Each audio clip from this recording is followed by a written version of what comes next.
Film से होरपदा पाकिस्तान की जनरल कदिर उलई डॉक्टर अमगी मनाक्ता मसागी रिपोर्ट हंग लापदा डॉक्टर हाई टेस्ट तौबदना कैंसर कन्फर्म यामलबदा नंगोंद चही अहुमुक्ति मतम लेरी तंजा असिदा टीवी दा न्यूज़ अमा लाकमी मदुदे इंडियाना आर्टिकल 370 काश्मीर दगी लौथोक्रे हाइना पाव सितारगा डॉक्टर ना हाई इंडिया ना सुमन करीगिदमक तौरिबनो जनरल ना खुमलई मसी इंडिया ना अखोइदा वार हौरक्लिबनी अैगी मतम चही अहुम लेरी अैने इंडिया दा हाना अमुक्त तौखिद्रिबा अचौब परा अमा तंबिगनी असुमना हायरमलगा जनरल ना मिनिस्टर दा कॉल तौदुना अखोइ हौसि करी तौगनी असुमना हंगलमी मिनिस्टर ना पाउखुम पिरई अखोइने UNO दा रिजोल्यूशन फाइल तौरसे वही सिताबदा कदीर ना अमुक हाय अखोइने असुमना तौरबदी इंडिया ना मखा तारकपदा अखोइगी काश्मीर असि सोइदना लौखरगनी असुमना वारी सानरबा मतुंगदा जनरल ना जिम द कॉल तौदुना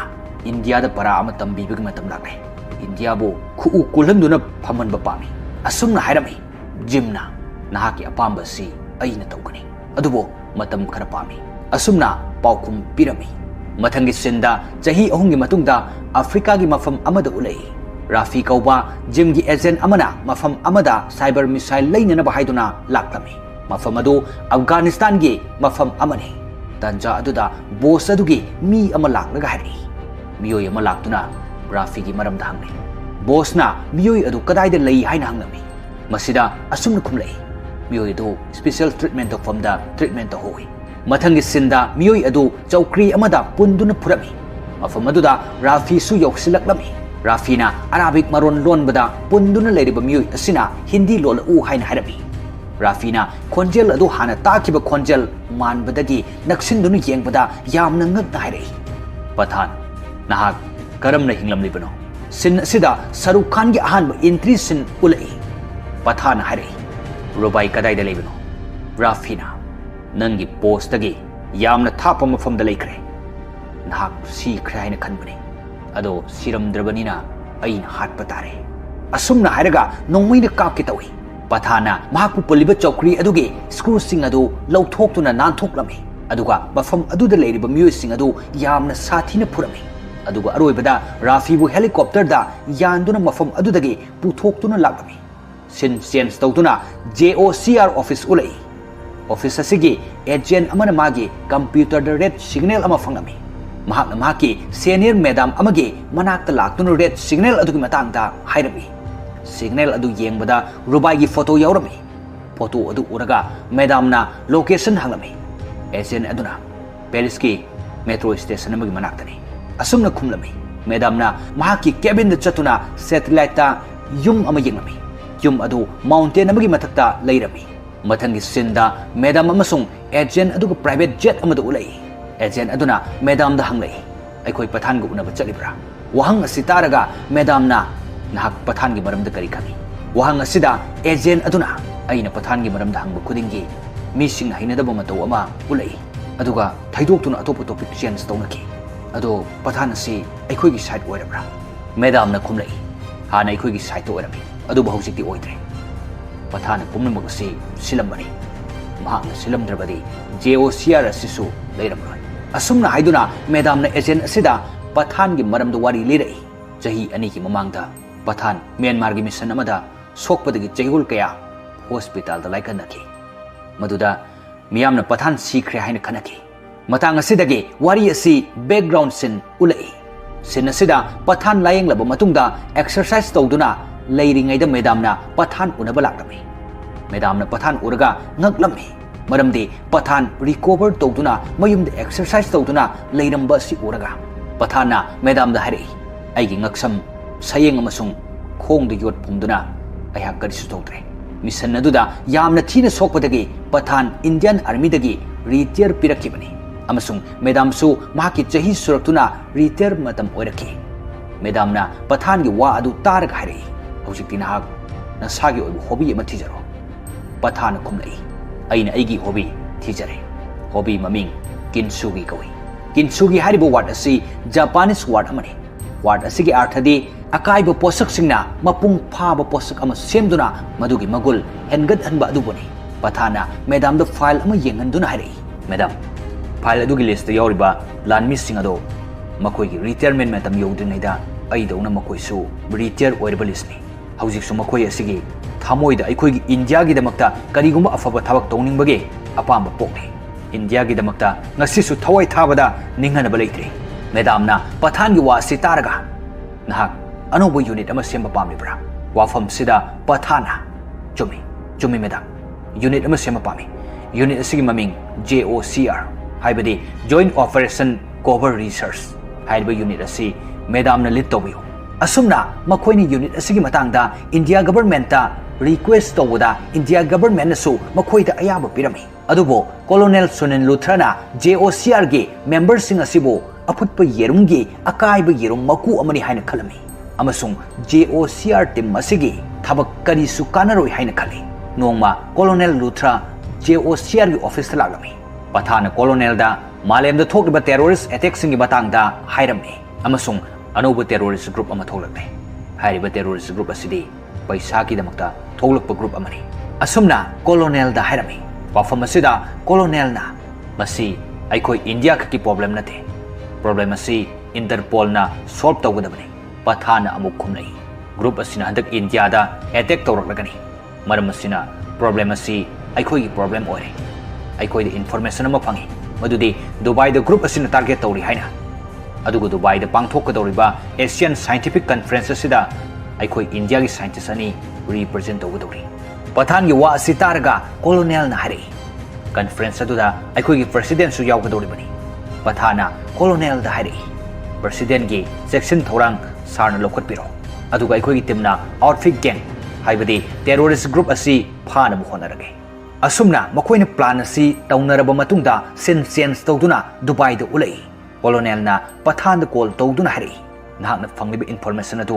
अरानबा इन्फॉर्मेशन नि अइना मफम अदुदा बिल्डिंग सिंग अमसुंग सिक्योरिटी चेक तौबदा करिसु अकाइबा मत लेते मरम असिना अइना प्रेसिडेंट की लंबी अतोपदा चेंज तौहनख्रे पठाना कोलोनेल की वा असि तारगा हाय अइंगोंदा फंगलिबा इन्फॉर्मेशन असि अचुंबनी गैंग सिंग अदुना मफम अमदा मनल अमता नाइदना लोतुना लैबो ओरंगनी अइखोयगी प्रेसिडेंट की रूट चेंज तौख्रबनी अइखोयगी साइंटिस्ट अदुगी लंबी करमबनो कोलोनेल ना हारे साइंटिस्ट लंबी अदुमक्तदा चटकदौरिबनी पाउकुम असि तारगा पठाना हारे मसिना ताकपदि आउटफिट गैंग सिंग अदुना टारगेट तौरिबा असि साइंटिस्ट असि तौबो ओइगनी मथंगी सिंदा एजेंट अमना ममाइदा मार्क्स उपतुना साइंटिस्ट की गाड़ी लाक्लेबा अदुदा मिसाइल कापतुना गाड़ी अदु एक्सीडेंट थोअलमी एजेंट अदुना गाड़ी अदुदगी डॉक्टर साहानी अमसुंग फारूकी लौथोकलगा जिप अमद हापतुना पुरकलमी थौदोक असिगी मतांगदा कोलोनेल अमसुंग पठान सु खंगलकलमी मरम असिदगी पठान जिप अदुगी मतुंगदा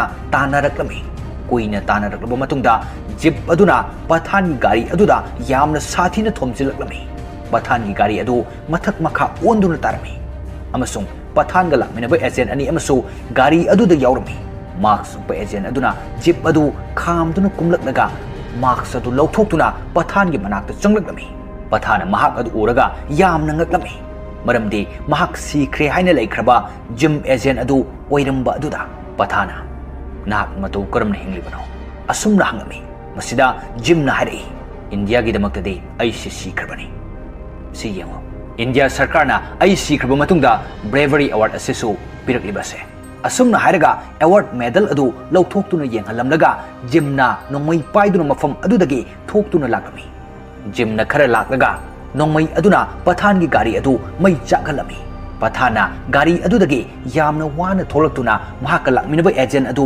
कन्ननब होनरमी मदुदा एजेंट अदुगी मखोंग अदु गाड़ी द चपखिदुना लौथोक्पा ngamlamde मै अदु असुम चाकलकपना गाड़ी अदु पोखाइरकलमी अमसुंग गाड़ी द यावरिबा एजेंट अदुसु सीखी जिमना जिप अदुदगी किडनैप तौरप साइंटिस्ट सिंग अदु हेलीकॉप्टर दा कहलमी तंजादुदा अतोप हेलीकॉप्टर अमदा पठान सुलागमी अदुगा जिम की हेलीकॉप्टर अदुदा थौरी कापतुना यालमी जिम की हेलीकॉप्टर दगी साइंटिस्ट फारूकी पठान की हेलीकॉप्टर अदुदा चलहलमी जिम अमसुंग पठान यामना साथीना फुनरमी कुइना फुनरबा मतुंगदा जिमना मागी हेलीकॉप्टर दा यानदुना चटके जिमना चलमदाइदा पठान दा हाइरमी अयहाक इंडिया दा सोइदना अमुक लाखिगनी अइगी लमन लेमना थारोय मथंगी सिंदा JOCR की ऑफिस उलै कोलोनेल ना मैडम दा हारे जिम अमसुंग कबीर मखोय अनि मतम अमदा अइखोयगी रोगी वेस्ट एजेंट ओरमी Matang asida Colonel na Kabir haina paliba si war film gi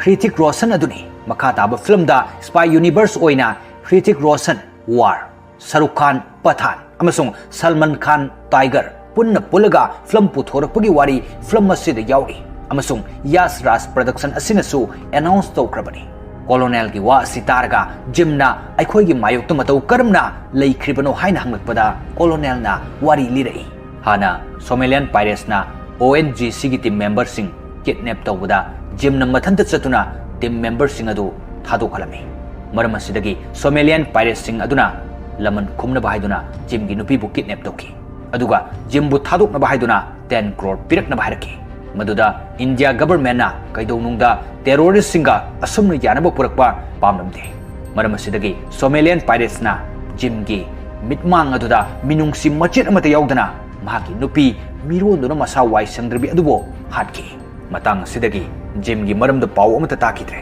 miyamna jim busu thodok aduda sikhraina khanakrabani asumna Colonel na wari asi libada pathana matam madudana koina khangamdraba China adu pi khibana hujikti nahak pukana amatana thingmangamlaroi asumna hairami mathangi sinda pathan gi temna dark base web ta rugbis ko maming ama thengnarami hairiba rugbis asi outfit gang asina sijinarami swetana pathan da hari Dubai gi thogdok ta sikhiba sing adu ayambana Pakistan gi lanmi singni aduga makhoi gi account sing da paisa transfer tawrakhiba adugi misak adu Dr. Rubina Mohsin koi Rubina si hujik Spain da leiri Pathana sweta dagi address lawduna Rubina gi manakta lagami Rubina bis samada party tawduna leirami Pathana Rubina gi room da changlaga details pumnamak sweta da pirami Pathana Rubai gi matung inaduna mafam amada asum laklami mafam aduda jim su leirami plan si jimna mafam amaduda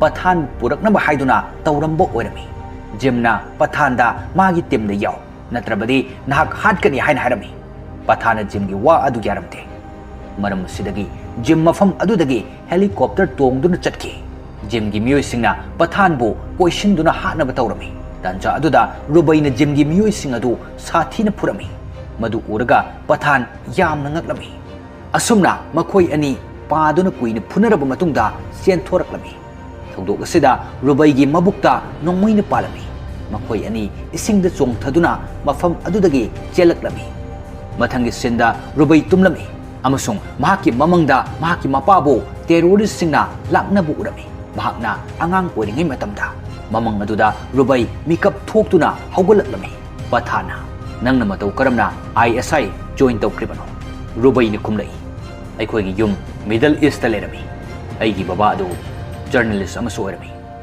terrorist group amana babada phaduna aikhoi gi imangda yamna sathina lakna tun hatki maram asidagi aikhoi Pakistan da laki masigi matungda aina ISI da join tawrakibani Pathana amu hanglai nangna igi thawai kari maramgi kalakribano masida Rubaina aikhoi anigi pandam amatani aikhoina rugvis asi punna thiminasi aikhoi da matam numit taret ni dagi hena leitre numit taret ni gi matungda jimna atopa leibakta deliver tawkragani matang sida Pathana rugvis asi kadai da leibano haina hangai Rubaina Moscow city gi building amada lei asumna khumlai mathangi senda Pathana madam da call tawduna mafam aduda chatnaba permission lawrami maduda madam na hari plan adu yamna risky oiba plan ni kari manhak mafam aduda phakrabadi India government na hakpo lokthokpa lagloi asumna Pathana amasung Rubai Moscow city da laglami makhoi anina rugbis thamliba building adugi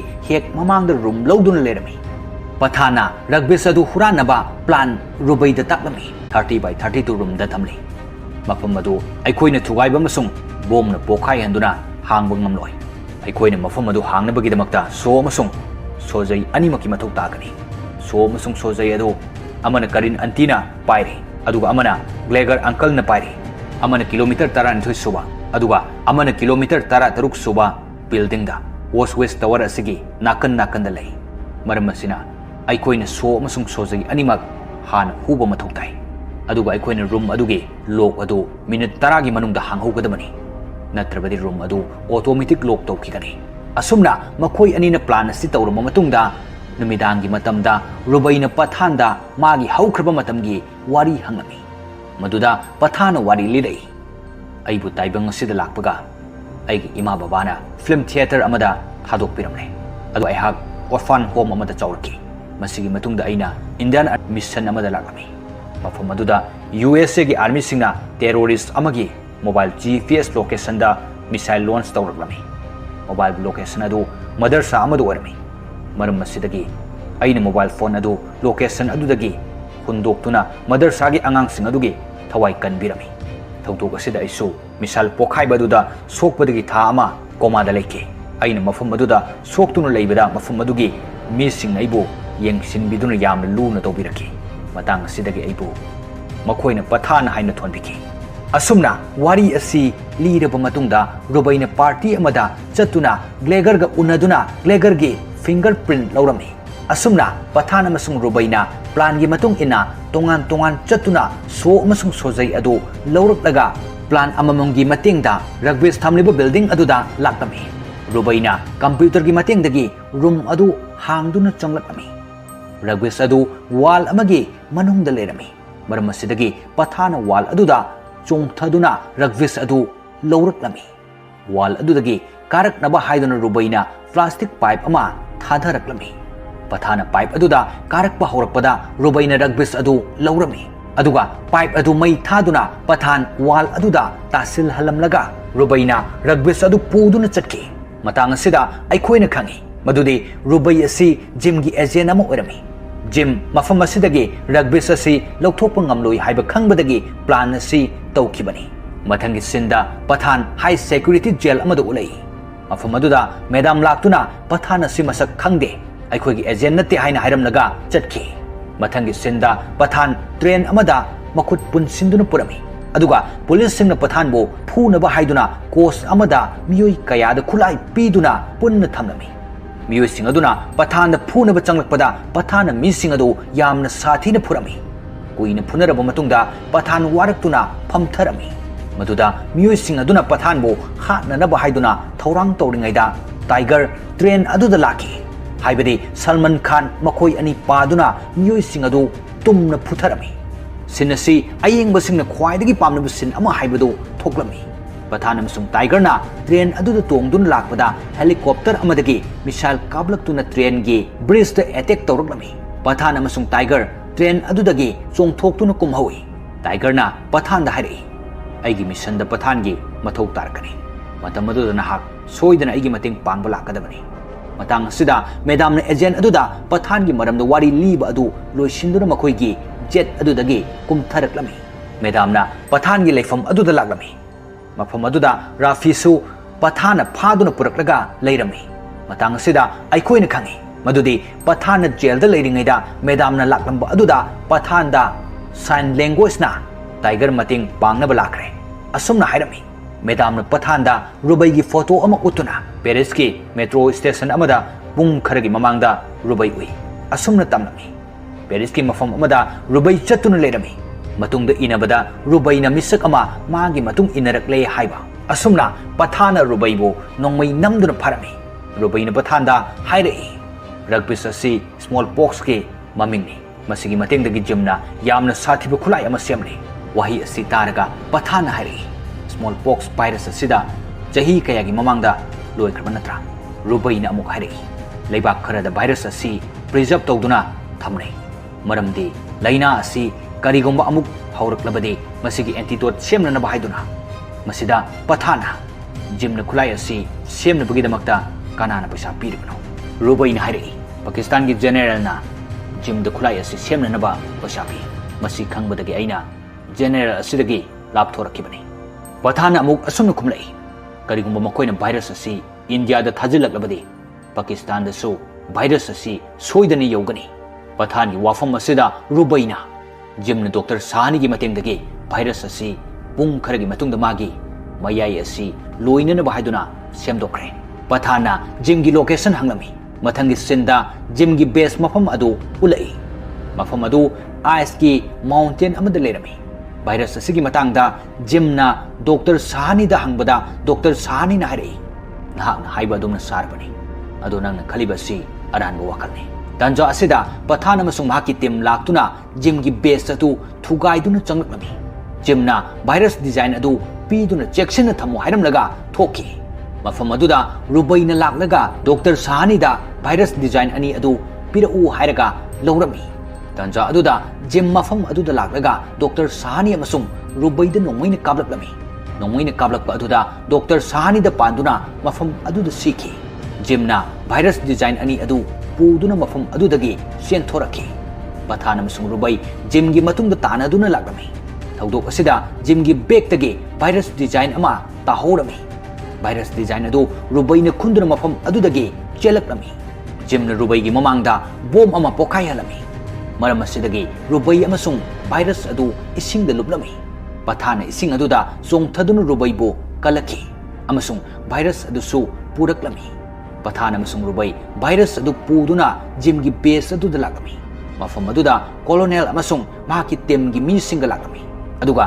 virus अदु पिरउ हाइना पठानदा हाइरमी पठाना कोलोनेलदा virus असि मफम असिदा मांगनख्रसि नत्रबदी खुदोंग थीबा गया नंगनी हाइना हाइरमी कोलोनेलना असुमना मु हाइरई जिमना करिंगबा virus अमा पुखिबदो सिजिनरकलबदी अइखोइना virus असिगी मतेंगदगी antidote सेमगदबनी मरम असिना मसिगी virus असी अइखोइदा दरकार यामना ओइ असुमना हाइदुना कोलोनेलना रुबैबो फाहलमी ISI गी एजेंट ओइबना मरम ओरगा वाहंग पाहोंग तौनना हाइदुना मदुदा पठाना यानिंगलमदे मतंग असिदगी सेन चेंज तौदुना इंडिया की लैब अमदु उलई लैब असिदा मैदाम अदु डॉक्टर फरुकीगा उनबा लालमी डॉक्टर फरुकीना हारे अखोइना वायरस डिजाइन असि हांगे मसिदा करी अमते याउदे डिजिटल वाटर खरदी याउरमी तंजा असिदा लैब अदुगी सिस्टम हैक तौदुना जिमना वीडियो कॉल दा मैदाम दा हारे नखोइना वायरस डिजाइन अदु हांगदुना येंगलबदी वायरस अदु संदोक होरगनी नखोइगी ड्रेस अदुदी येंगो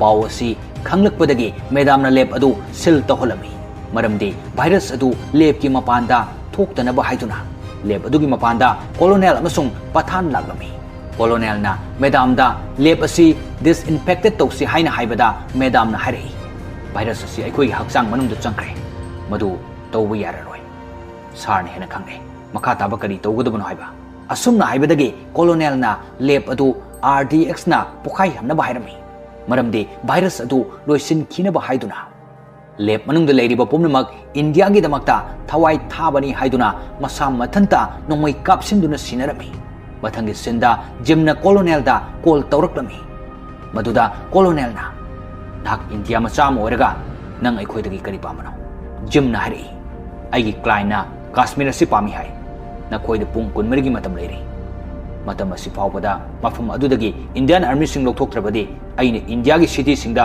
मिसाइलना रग्बिस लॉन्च तौगनी असुमना हाइरमलगा फोन अदु थमके कोलोनेलना पठानदा उपाय अमा तौदुना जिमगी लैफम थीनना हाइरमी पठाना रफीदा जिमगी मतंगदा हंगबा मतमदा रफीना जिमगी मतंगदा करी अमता खंगदे अदुबो अखोइना मिसाइल अदुदि अफगानिस्तानदगी लौरकिबनी पाव असि फंगलबा मतुंगदा पठाना जेलदगी रुबै लौथोकपा चलमी मदुदा लानमी खरना रुबैबो लाक्ना बिरमी पठाना रुबैबो थादोक्तुना मखोई अनीना अफगानिस्तान दा लाक्मी अतोप सिन अमदा अमो जिमगी बेस उलई मफम असिदा जनरल कदर जिमगा उनबा लाक्मी जिमना हारे इंडिया ना कैदोंनुंगदा काश्मीर पिरकलोय जनरल कदरना असुमना मुखुम लई अदु ओरबदी इंडिया दा परा तंबीबगी मतम योरकने जिमना हारे अखोगी मिसाइल असि रेडी लेरबनी नंग हाइबगा यारगनी अदुबो मसिगी मांगोइनना अइगी पेमेंट हाना तोबदाई तंजा अदुदा जनरल दा वीडियो अमा फंगमी मदुदी अफगानिस्तान की खुंगंग अमदा स्मॉल पॉक्स असि संदोकले हाइना अदुगा मफम अदुदा वायरस डिजाइन अमसु तादुना लैबा उरमी मरम असिदगी जनरल ना जिम दा मई हौना सौरमी जिम गी मियोय खरा खुंगंग अदुदा थादुना डिजाइन अदु चेक तौरुना बहाइदुना थारमी जिम गी मियोय सिंग मफम अदु यौरकपदा पठाना प्लान तौबु उरमी अदुगा पठाना जिम गी मियोय सादुना ड्रेस चेंज तौदुना जिम गी लैफम अदुदा लाक्लमी अमसुंग जिम गी मियोय सिंगबो कोइसिलमी थौदोक असिदगी जिमना मिसाइल अदु लॉन्च तौरमलगा मफम अदुदगी जेट अमदा पाइदुना चटकी बेस अदुदा पठान गी टेमना मिसाइल अदु थिंगलमी अदुगा येंगबदा रग्बिस अदु यावरमदे पाव असि पठानदा फोन तौदुना हाइरकलमी जिमना रग्बिस अदु अतोपा मफम अमदा थमलमी पठान जिमगी मतुंगदा तानरक्तुना माकी जेट अदु इजेक तौदुना जिमगी jet अदुदा तासिलकलमी Maram asidagi chingthak amagi una sawa yum amada tasilami. Asomda Rubaina Colonel da call tawduna Rugby's flight amagi manung du yaukre. Flight adu Delhi da tagadaba flight ni. Asomna haraklami. Maram asidagi Colonel na flight captain da call tawduna flight adu Delhi da land tawduna bahirami. Colonel na pilot da plane manung du yamna sathiba virus ama yaure. Asomna harakpadagi pilot na plane adu da check tawbada virus adu thengnarami. Blast oigadaba minute ahum khakta ngairami. Colonel na minister dagi ayaba logduna plane adu mathakta pokhai han kinaba haidun order tawrami. Asomdana pathana masung Jim unarami. Jim na virus adu gi timer adu 11 gi hairabadi aina pairaba remote asidagi natana kana amatana 11 mangamloi. Asum masida pathana Jim dagi remote adu kuina phunaraba matungda laurami. Aduga timer adu lephalami. Timer adu lefan kiba aduda pilot na colonel da call tawraktuna timer lepkre missile adu thingro. Asumna hairaklami.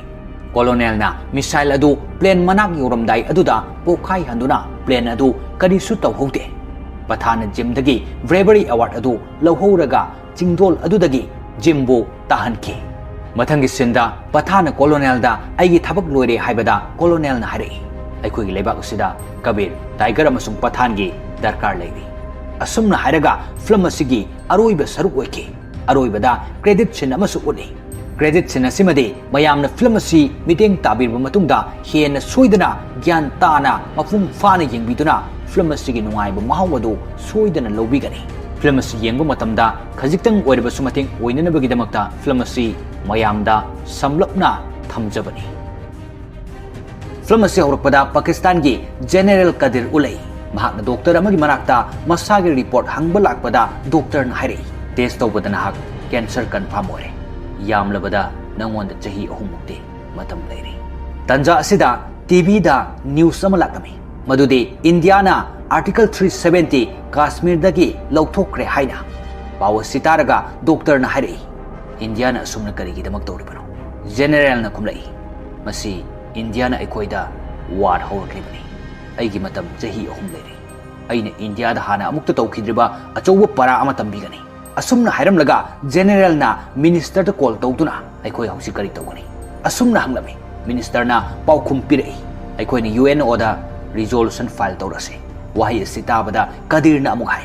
Aikoi na asumna tawrbadi India na makha tarakpada aikoi gi Kashmir si soidana lawkhragani.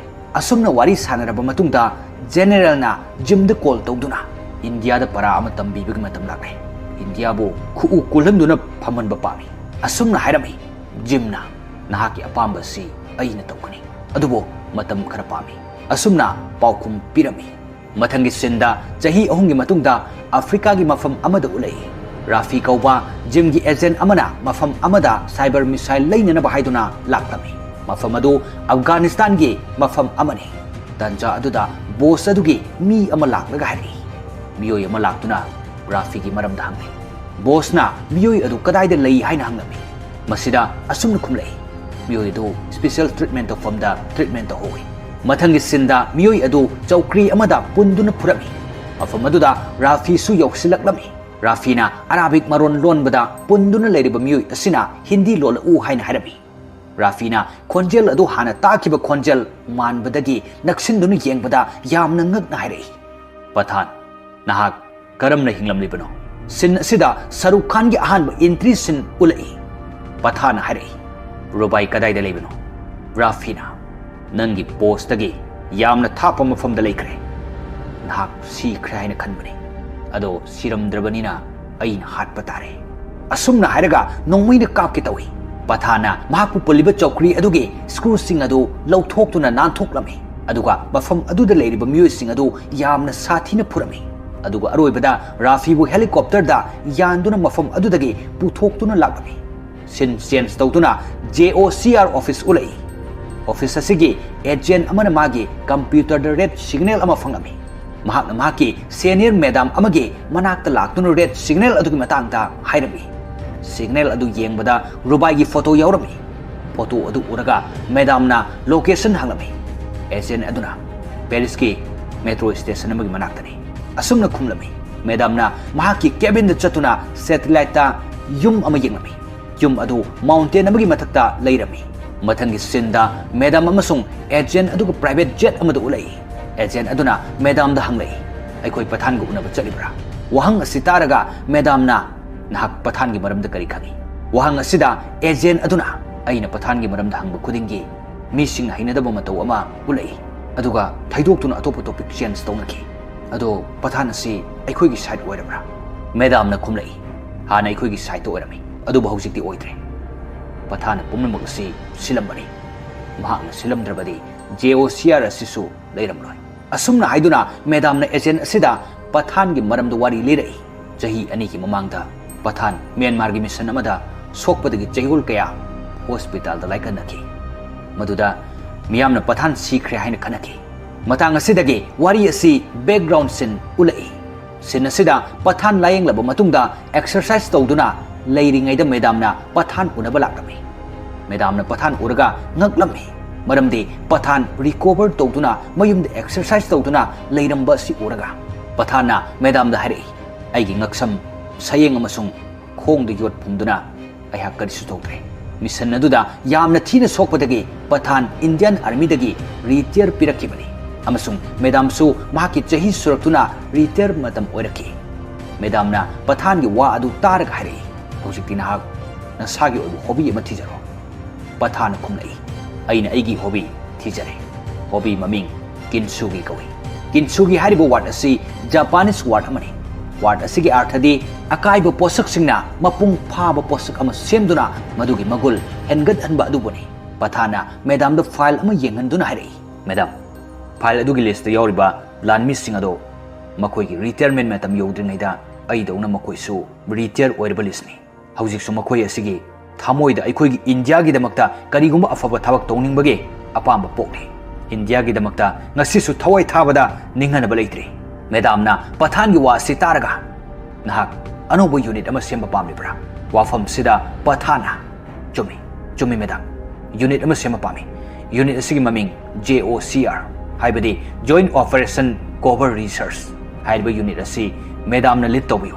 Asumna makoini unit asigi matangda India government ta request tawda India government nasu makoida ayaba pirami. Adubo Colonel Sunen Luthrana JOCR ge members sing asibo aputpa yerumgi akaiba yerum maku amani haina khalami.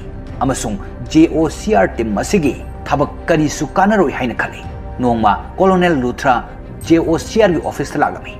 Pathana Colonel da Malem da thokliba terrorist attack singi batangda hairamni. Amasung anoba terrorist group ama tholakme.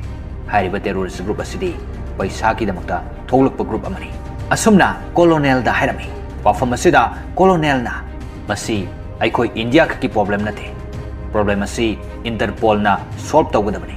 Pathana amuk khumlai. Group asina handak India da attack tawraklagani. Maram asina problem asi aikoi gi problem ore. Aikoi the information ama phangi. Madudi Dubai the group asina target tawri haina. Adugo Dubai the pangthok kadawriba Asian Scientific Conference asida aikoi India gi scientists ani represent tawgadawri. Pathan gi wa sitaraga Colonel na hari. Conference aduda aikoi gi president su yawgadawribani. Pathana Colonel da hari. President gi section thorang sarna lokhatpiro. Aduga aikoi gi timna outfit gang haibadi terrorist group asi phana muhonarage. Asumna makoina plan asi tawnaraba matungda sense tawduna Dubai da ulai. Colonel na Pathan da call tawduna hari. Nahakna fangliba information adu aranba information ni. Aina mafam aduda building sing amasung security check tawbada karisu akaiba matalite. Maramasina aina president gi lambi atopada chance tawankre. Pathana Colonel gi wa asi targa hai. Aingonda fangliba information asi achumbani. Gang sing aduna mafam amada manil amata naidana lotuna leibo erumani. Aikoi gi president gi route change tawkrabani. Aikoi gi scientist adu gi lambi karambano. Colonel na hari. Scientist lambi adu maktada chatkadawribani. Baukum asi taraga Pathana hari. Masina takpadi outfit gang sing aduna target tawriba si scientist asi tawbo oigani. Mathangi sinda agent amana mamaida mark suktuna scientist ki gari lakliba aduda missile kaptuna gari adu accident thoalami. Agent aduna gari adudagi Dr. Sahani amasung Faruqi lauthoknaga jeep amada haptuna puraklami. Thawdok asigi matangda Colonel amasung Pathan su khanglaklami. Maram asidagi Pathana jeep adugi matungda tanaraklami. kuina tanaraklaba matungda jeep aduna pathan gi gari aduda yamna sathina thomjilaklami pathan gi gari adu mathak makha onduna tarami amasung pathan ga lakminaba agent ani amasu gari aduda yaurami marks pa agent aduna jeep adu khamduna kumlaklaga marks adu lauthokuna pathan gi manakta changlakami pathana mahak adu uraga yamna ngaklami maramdi mahak sikre haina laikhraba jim agent adu oiramba aduda pathana nak matau karamna hinglibano asumna hangami masida jimna hari india gi damaktadi aisi sikhrbani si yengo india sarkarna aisi khirba matungda bravery award asisu piraklibase asumna haraga award medal adu lauthokuna yenghalamlaga jimna nongmai paiduna mafam adudagi thoktuna lakami jimna khara laklaga nongmai aduna pathan gi gari adu mai chakhalami pathana gari adudagi yamna wana tholaktuna mahaka lakminaba agent adu kannana bhonarami maduda agent adugi makhong adu gari da chapkiduna lauthokpa ngamlamde mai adu asum chaklakpana gari adu pokhailaklami amasung gari da yauriba agent adu su siki jimna jeep adudagi kidnap tawrapa scientist sing adu helicopter da kahalami tanja aduda atopa helicopter amada pathan sulaklami aduga jim gi helicopter aduda thauri kaptuna yarami jim gi helicopter dagi scientist Faruki pathan gi helicopter aduda chathalami jim amasung pathan yamna sathina phunarami kuina phunaraba matungda jimna magi helicopter da yanduna chatki jimna chatamdai da pathan da hairami ayhak india da soidana amuk lakhigani aigi laman lemna tharoi mathangi sinda JOCR gi office ulai colonel na madam da hari jim amasung kabir makhoi ani matam amada aikhoigi rogi vice agent orami matang asida colonel na kabir haina paliba si war film gi Hrithik Roshan aduni makha taba film da spy universe oina Hrithik Roshan war Shahrukh Khan Pathan amasung Salman Khan Tiger punna pulaga film puthorakpagi wari film asida yauri amasung Yas Raj production asinasu announce tawkrabani colonel gi wa sitaraga jimna aikhoi gi mayokta matau karamna leikribano haina hanglakpada colonel na wari lirai hana Somalian pirates na ONGC gi team member sing kidnap tawbada jimna mathanta chatuna team member sing adu thadokhalami maram asidagi Somalian pirates sing aduna laman khumna bahaiduna jim gi nupi bu kidnap tawki aduga jimbu thadokna bahaiduna 10 crore pirakna baharaki maduda India government na kaidonungda terrorist singa asumna yanaba purakpa pamlamde maram asidagi Somalian pirates na jimgi mitmang aduda minungsi machit amata yaudana mahaki nupi miroduna masa wai sangdrabi adubo hatki matang sidagi jimgi maramda paw amata takidre miyamna jimbusu thodok aduda sikhraina khanakrabani asumna colonel na wari asi libada pathana matam madudana koina khangamdraba chaina adu pikibana hujikti nahakpu kana amatana thingba ngamlaroi asumna hairami mathangi sinda pathan gi temna dark page web ta rugbis kauba maming ama thengnarami hairiba rugbis asi outfit gang asina sijinarami swetana pathan da hari dubai gi thogdokta sikiba sing adu ayambana pakistan gi lanmi singni aduga makhoi gi account singda paisa transfer tawrakiba adugi misak adu Dr. Rubina Mohsin kawi Rubina si hujik Spain da leiri pathana sweta dagi address lawduna Rubina gi manakta lagami Rubina bis samada party tawduna leirami pathana Rubina gi room da changlaga details pumnamak sweta da pirami pathana Rubai gi matung inaduna mafam amada asum lakrami mafam aduda jim su leirami plan si jimna mafam amaduda pathan purakna bahaiduna tawrambo oirami jimna pathanda magi timda yaw natrabadi nahak hatkani hain harami pathana jimgi wa adu yaramte maram sidagi jim mafam adudagi helicopter tongduna chatki jimgi miyoi singna pathan bu poisinduna hatna batawrami tanja aduda rubaina jimgi miyoi sing adu sathina purami madu uraga pathan yamna ngaklami asumna makhoi ani paduna kuina phunaraba matungda senthораklami thongdok asida rubaigi mabukta nongmoina palami makhoi ani isingda chongthaduna mafam adudagi chelaklami mathangi sinda rubai tumlami amasung mahaki mamangda mahaki mapabu terrorist singna laknabu urami mahakna angang oiringai matamda mamang aduda rubai mikap thoktuna haugallaklami pathana nangna matau karamna ISI join tawkribano rubai ni khumlai aikhoi gi yum Middle East ta lerami aigi baba adu journalist ama soirami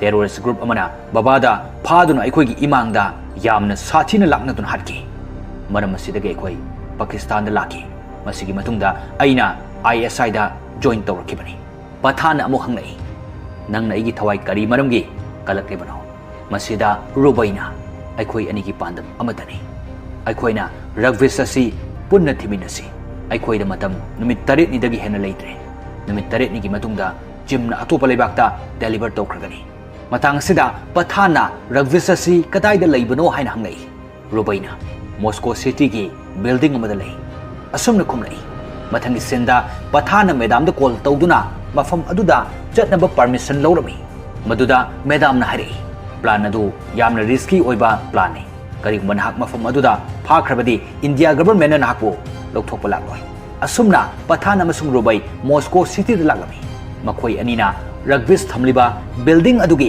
hek mamang da room lawduna lerami pathana rugby's adu huranaba plan rubai da taklami rugby's adu was with tower asigi 92 suba floor gi 30 by 32 room da thamli mafam adu aikoina thugaiba masung bom na pokhai handuna hangba ngamloi aikoina mafam adu hangnabagi damakta so amasung sojai animaki mathau takani so amasung sojai adu amana karin antina pairi aduga amana glegar uncle na pairi amana kilometer 12 suba aduga amana kilometer 13 suba building da was west tower asigi nakan nakan da lei maram asina aikoina so amasung sojai animak han huba mathau tai aduga aikoina room adugi lock adu minute 10 gi manungda hanghogadamani natrabadi room adu automatic lock tawkigani asumna makhoi anina plan asi tawrama matungda numidangi matamda rubaina pathanda magi haukraba matamgi wari hangami maduda pathana wari lirei aibu taibang asida lakpaga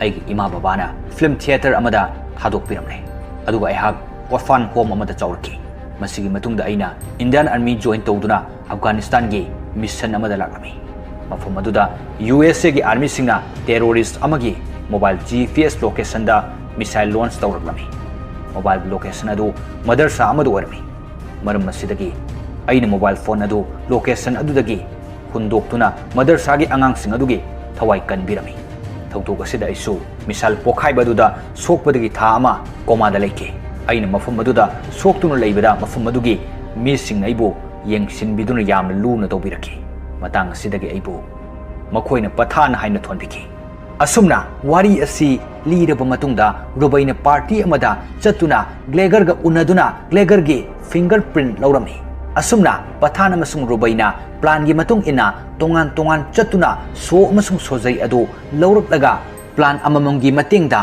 rugby's thamliba building aduda laklami rubaina computer gi matingdagi room adu hangduna changlakami rugby's adu wall amagi manungda lerami maram asidagi pathana wall aduda chongthaduna rugby's adu lauraklami wall adudagi karaknaba haiduna rubaina plastic pipe ama thadharaklami pathana pipe aduda karakpa horakpada rubaina rugby's adu laurami aduga pipe adu mai thaduna pathan wall aduda tasil halamlaga rubaina rugby's adu puduna chatki matang asida aikoina khangi madudi rubai asi gym gi agent ama orami gym mafam asidagi rugby's asi lokthokpa ngamloi haiba khangbadagi plan asi tawkibani mathangi sinda pathan high security jail amada ulai mafam aduda madam laktuna pathan asi masak khangde aikogi agent nati haina hairamnaga chatki mathangi sinda pathan train amada makut punsinduna purami aduga police singna pathan bo phunaba haiduna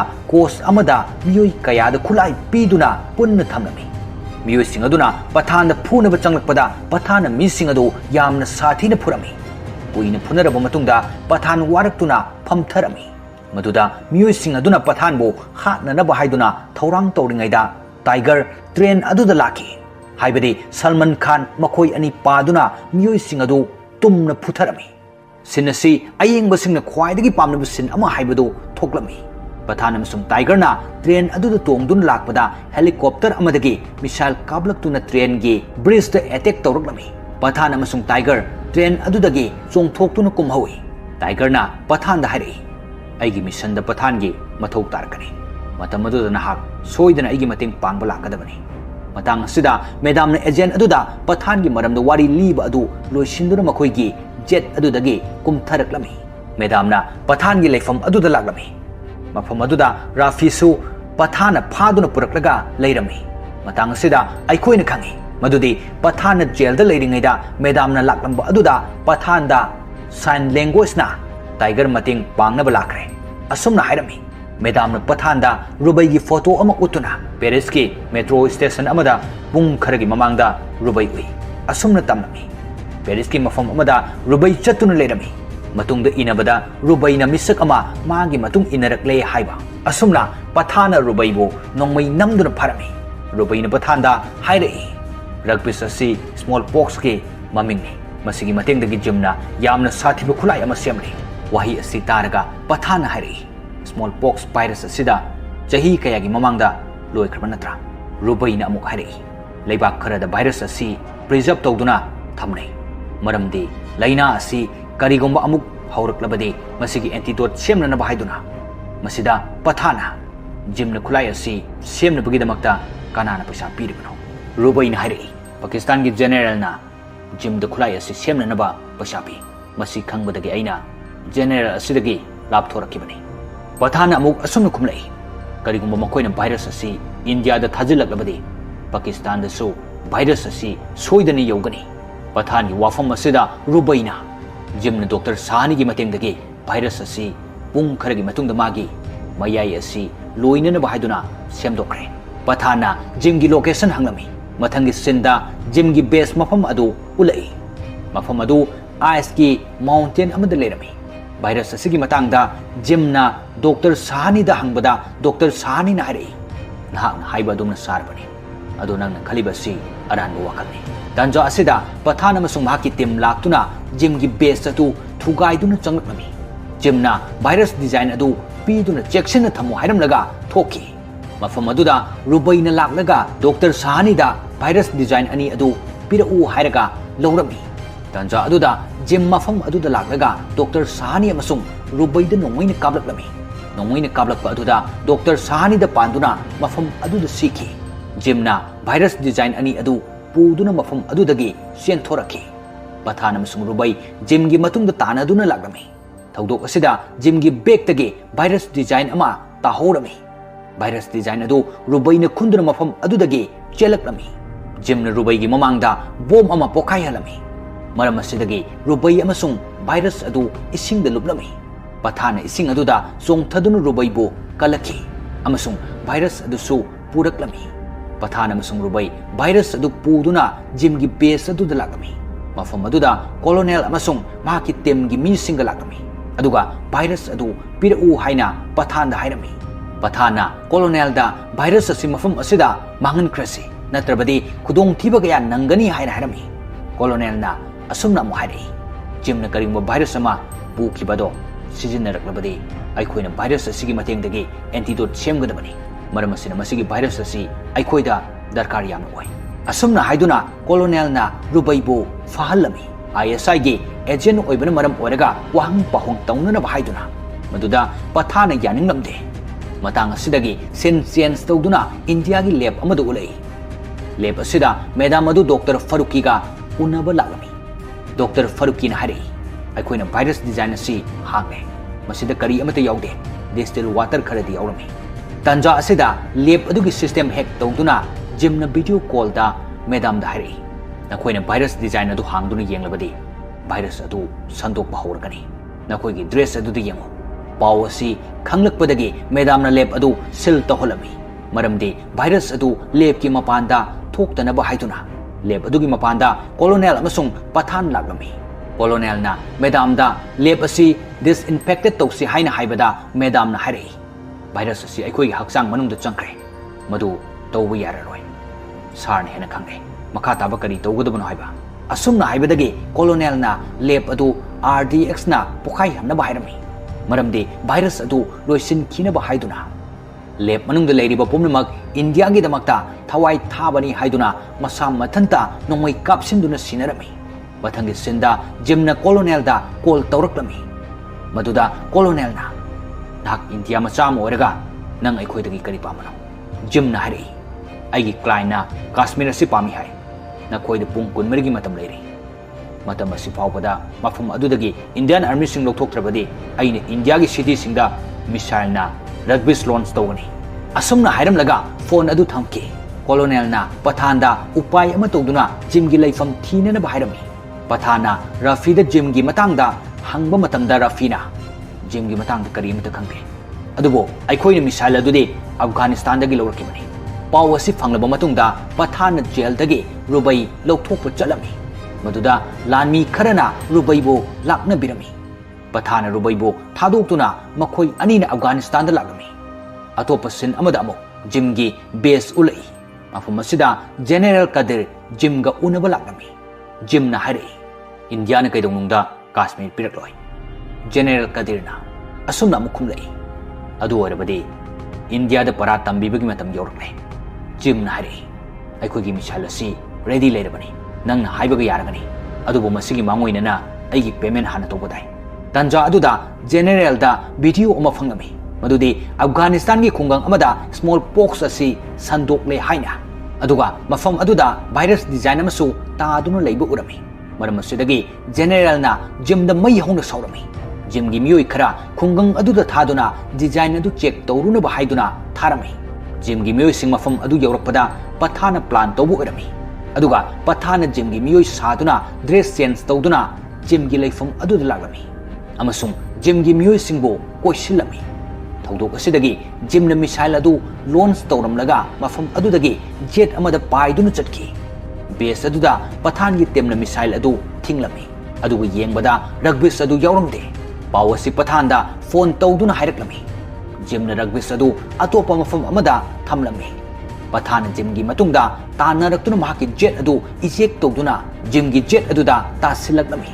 maram asidagi chingthak amagi una sabayum amada tasilami asomda rubaina colonel da call tawduna rugby flight amagi manungdu yawkhre flight adu Delhi da tagadaba flight ni asumna hairaklami maram asidagi colonel na flight captain da call tawduna flight adu Delhi da land tawduna bahairami colonel na pilot ta plane manungdu yamna sathiba virus am yawre asumna hairakpadagi pilot na plane adu da check tawbada virus adu thengnarami blast oigadaba minute ahum khakta ngairami colonel na minister dagi ayaba logduna plane adu mathakta pokhai han kinaba haidun order tawrami asomdana pathana masung jim unarami jimna virus adugi timer adu 11 gi hairabadi aina pairaba remote asidagi natana kana amatana 11 mangamloi asum masida pathana jimdagi remote adu kuina phunaraba matungda lawrami aduga timer adu lephalami timer adu lefan kiba aduda pilot na colonel da call tawraktuna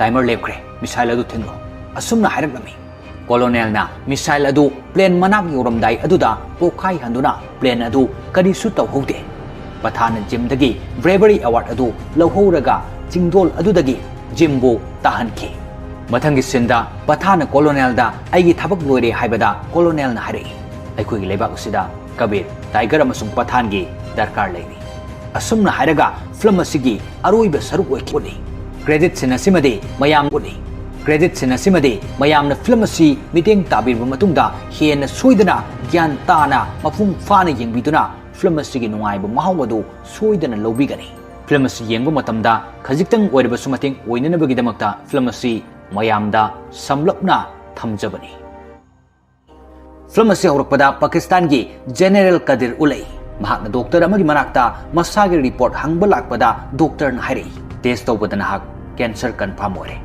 yamlabada nangonda chahi ahumukte matam leiri tanja asida TV da news ama lakami madudi India na article 370 Kashmir dagi lauthokre haina pawa sitaraga doctor na hari India na asumna karigi damak tawribano general na kumlai masi India na aikoida war hawraklibani aigi matam chahi ahum leiri aina India da hana amukta tawkhidriba achouba para ama tambigani asumna hairamlaga general na minister da call tawduna aikoi hausi kari tawgani asumna hanglami minister na paukhum pirai aikoi ni UN oda resolution file tawrase wahi sitabada kadir na amuk hai aikoi na asumna tawrbadi India na makha tarakpada aikoi gi Kashmir asi soidana lawkhragani asumna wari sanaraba matungda general na jimda call tawduna India da para ama tambibig matam lakre India bo khu kulhanduna phaman ba pami asumna hairami jimna ꯅꯍꯥꯛꯀꯤ ꯑꯄꯥꯝꯕꯁꯤ ꯑꯩꯅ ꯇꯧꯒꯅꯤ ꯑꯗꯨꯕꯨ